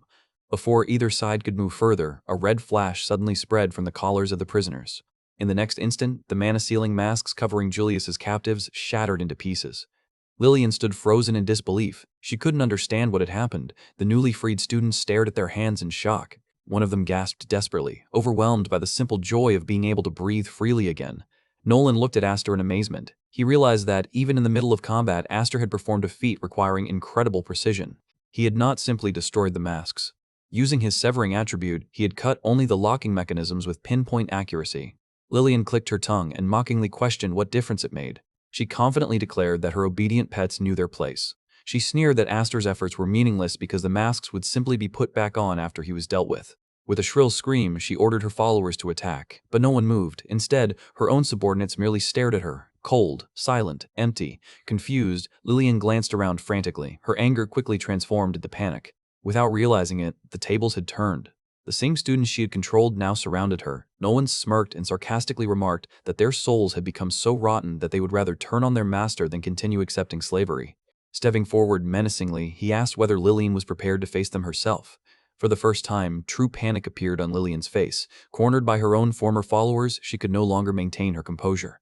Enjoying the sight, Nolan turned toward the quiet Astor and remarked with a grin that, since Astor wasn't saying anything, he figured he would speak on his behalf. Seeing her situation worsening, Lillian resorted to mockery. She shouted that with his current power, Astor could have destroyed his own mask long ago. She questioned why he had stubbornly waited for the promised day, despite claiming he would destroy the Elmheim family. She mocked his sense of honor and declared that his foolish ideals would eventually ruin him. Standing alone, Astor quietly admitted that she was probably right. However, he calmly explained that he was the son of a viscount. He said that he could not act recklessly. He had responsibilities toward his family and refused to stain his father's honor through disgraceful actions, but the strain on his body had reached its limit. His conviction began wavering beneath the crushing exhaustion. Suddenly, Nolan shouted a warning. As Astor collapsed, he saw someone rushing toward him. It wasn't an enemy. He fell directly into someone's embrace. It was Ulfin. Holding him tightly in her arms, she softly remarked that he had always been reckless. With tears in her eyes, she apologized for being the older sister who constantly needed to be rescued. She thanked him sincerely and explained that his courage had finally given her the strength she needed. Clutching him close, she gently promised that everything would be all right now. And in his sister's embrace, after enduring 7 days of hell, Astor finally allowed himself to rest. Darkness swallowed everything. When Astor finally regained consciousness, he caught his reflection in a nearby window. Startled, he shot upright from an unfamiliar bed and immediately cried out for his sister. Moonlight poured through the room, revealing that he was alone inside a spacious chamber. For a brief moment, he wondered if everything had merely been a dream brought on by fever and exhaustion. Throwing aside the blankets, he prepared to search for answers. But before leaving, he noticed a single folded letter resting on the bed. Carefully, he unfolded it. As his golden eyes scanned the contents, confusion quickly turned into horror. His hand crushed the paper instinctively, and a terrible premonition gripped his heart. Filled with dread, he whispered his sister's name and desperately prayed that his fears were wrong. After reading the letter, Astor fell into complete panic. He rushed toward the door, but Count Mace blocked his path and calmly told him that he was in no condition to be running around. Noticing the crumpled letter on the floor, Mace picked it up and read it. The contents confirmed Astor's worst fears. Ulfin had written that she was sorry for being a coward. She explained that witnessing Astor's courage had given her strength. She declared that it was now her turn to protect him, just as he had always protected her. Those words were the last thing Astor wanted to hear. Anger surged through him. He hated the fact that she had done something so reckless. Everything he had suffered through felt meaningless. Ignoring Count Mace, Astor forced his way past him and smashed through the door. And immediately he found himself facing the nightmare he had feared. Ulfin lay bruised and battered on the ground. Standing over her with a bored expression was Lillian. Without a hint of shame, Lillian explained that Ulfin had come to beg for Astor's release because she feared he was dying. She remarked that seeing the timid girl suddenly grow a spine had irritated her, so she decided to amuse herself by playing with her. That was the moment something inside Astor snapped. He realized that he had been too soft. Trying to negotiate had been a mistake. His father's words resurfaced in his mind. He remembered his father teaching that a knight must endure any hardship, but above all else, a knight must know why he fights and must never hesitate to draw his sword when the time truly arrives. For Astor, that moment had come. He grabbed a sword lying nearby. At the same instant, an enormous golden aura erupted from his body. Everyone froze. Even Lillian and Julius were stunned. Watching from a distant window, Count Mace wondered if Astor had finally gone berserk. This wasn't simple anger. The aura surrounding him was overflowing with murderous intent. Astor roared that every last trace of Elmheim blood should be eradicated. Even Ulfin weakly tried to call out to him. He lunged forward, but Julius intercepted him wearing a grin. With interest in his eyes, Julius remarked that this was the power of the Seven Wings. He admitted that he was impressed that Astor could still unleash such power while standing at death's door. Mockingly, he questioned whether Astor truly intended to throw everything away in this rampage. Ignoring everything else, Astor simply roared the name Elmheim and attacked. Julius's smile widened. He admitted that he had intended to crush Astor sooner or later anyway, so he figured they might as well settle everything right then and there.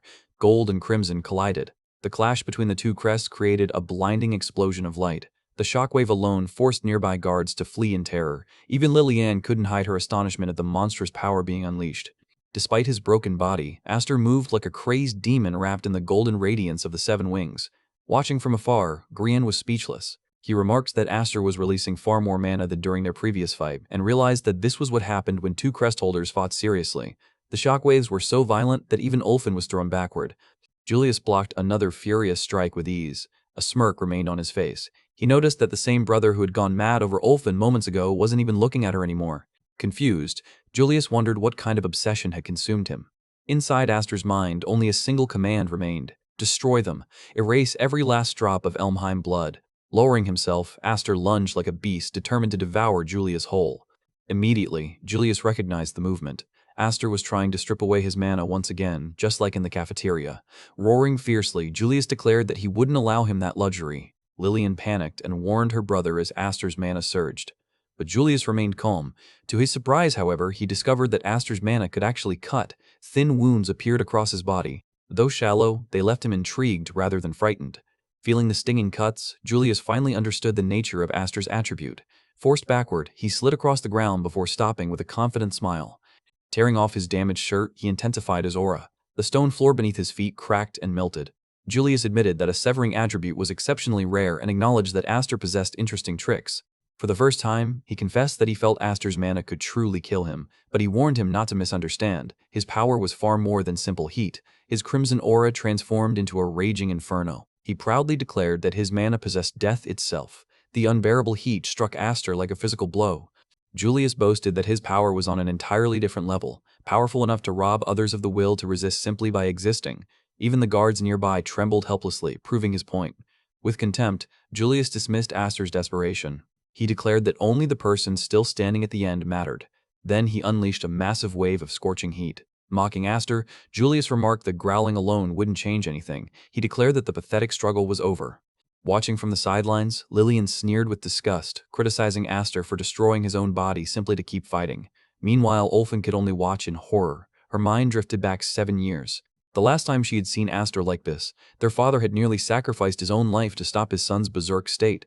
After that incident, Aster had begun distancing himself from his family, consumed by guilt. Their father had called it the 7 wings going berserk. But Ulfin had always believed otherwise. Deep down, she knew Aster simply couldn't forgive himself for being too weak to protect those he loved. Back in the present, Aster launched another desperate strike. But Julius's overwhelming heat crushed him. Ulfin watched helplessly as her brother's movements weakened. Inside, she cried bitterly and wondered why he always turned the blade upon himself. Julius casually deflected the weakened attack and sent Aster crashing to the ground. Ulfin's eyes widened in terror. Face down on the ground, Aster had nothing left. His sword slipped from his grasp and clattered away. Standing above him, Julius admitted that his stubbornness was admirable, but he had grown tired of the struggle. Raising his sword, he coldly declared that Aster should just die already. He muttered that stubborn fools like him truly irritated him. But just as he prepared to strike, something felt wrong. His eyes widened. Deep cuts suddenly opened across his body. Blood flowed everywhere. Staring at his own hands in disbelief, Julius wondered when he had received those wounds. He couldn't even summon strength into his arm. On the ground, Aster began to move again. His cracked mask finally shattered and fell away. Then, with a guttural roar of Elmheim, the golden aura around him exploded once more. Julius's eyes widened in disbelief. Even now, even after everything, Docker was still coming. Driven by nothing but overwhelming rage, he charged forward one last time.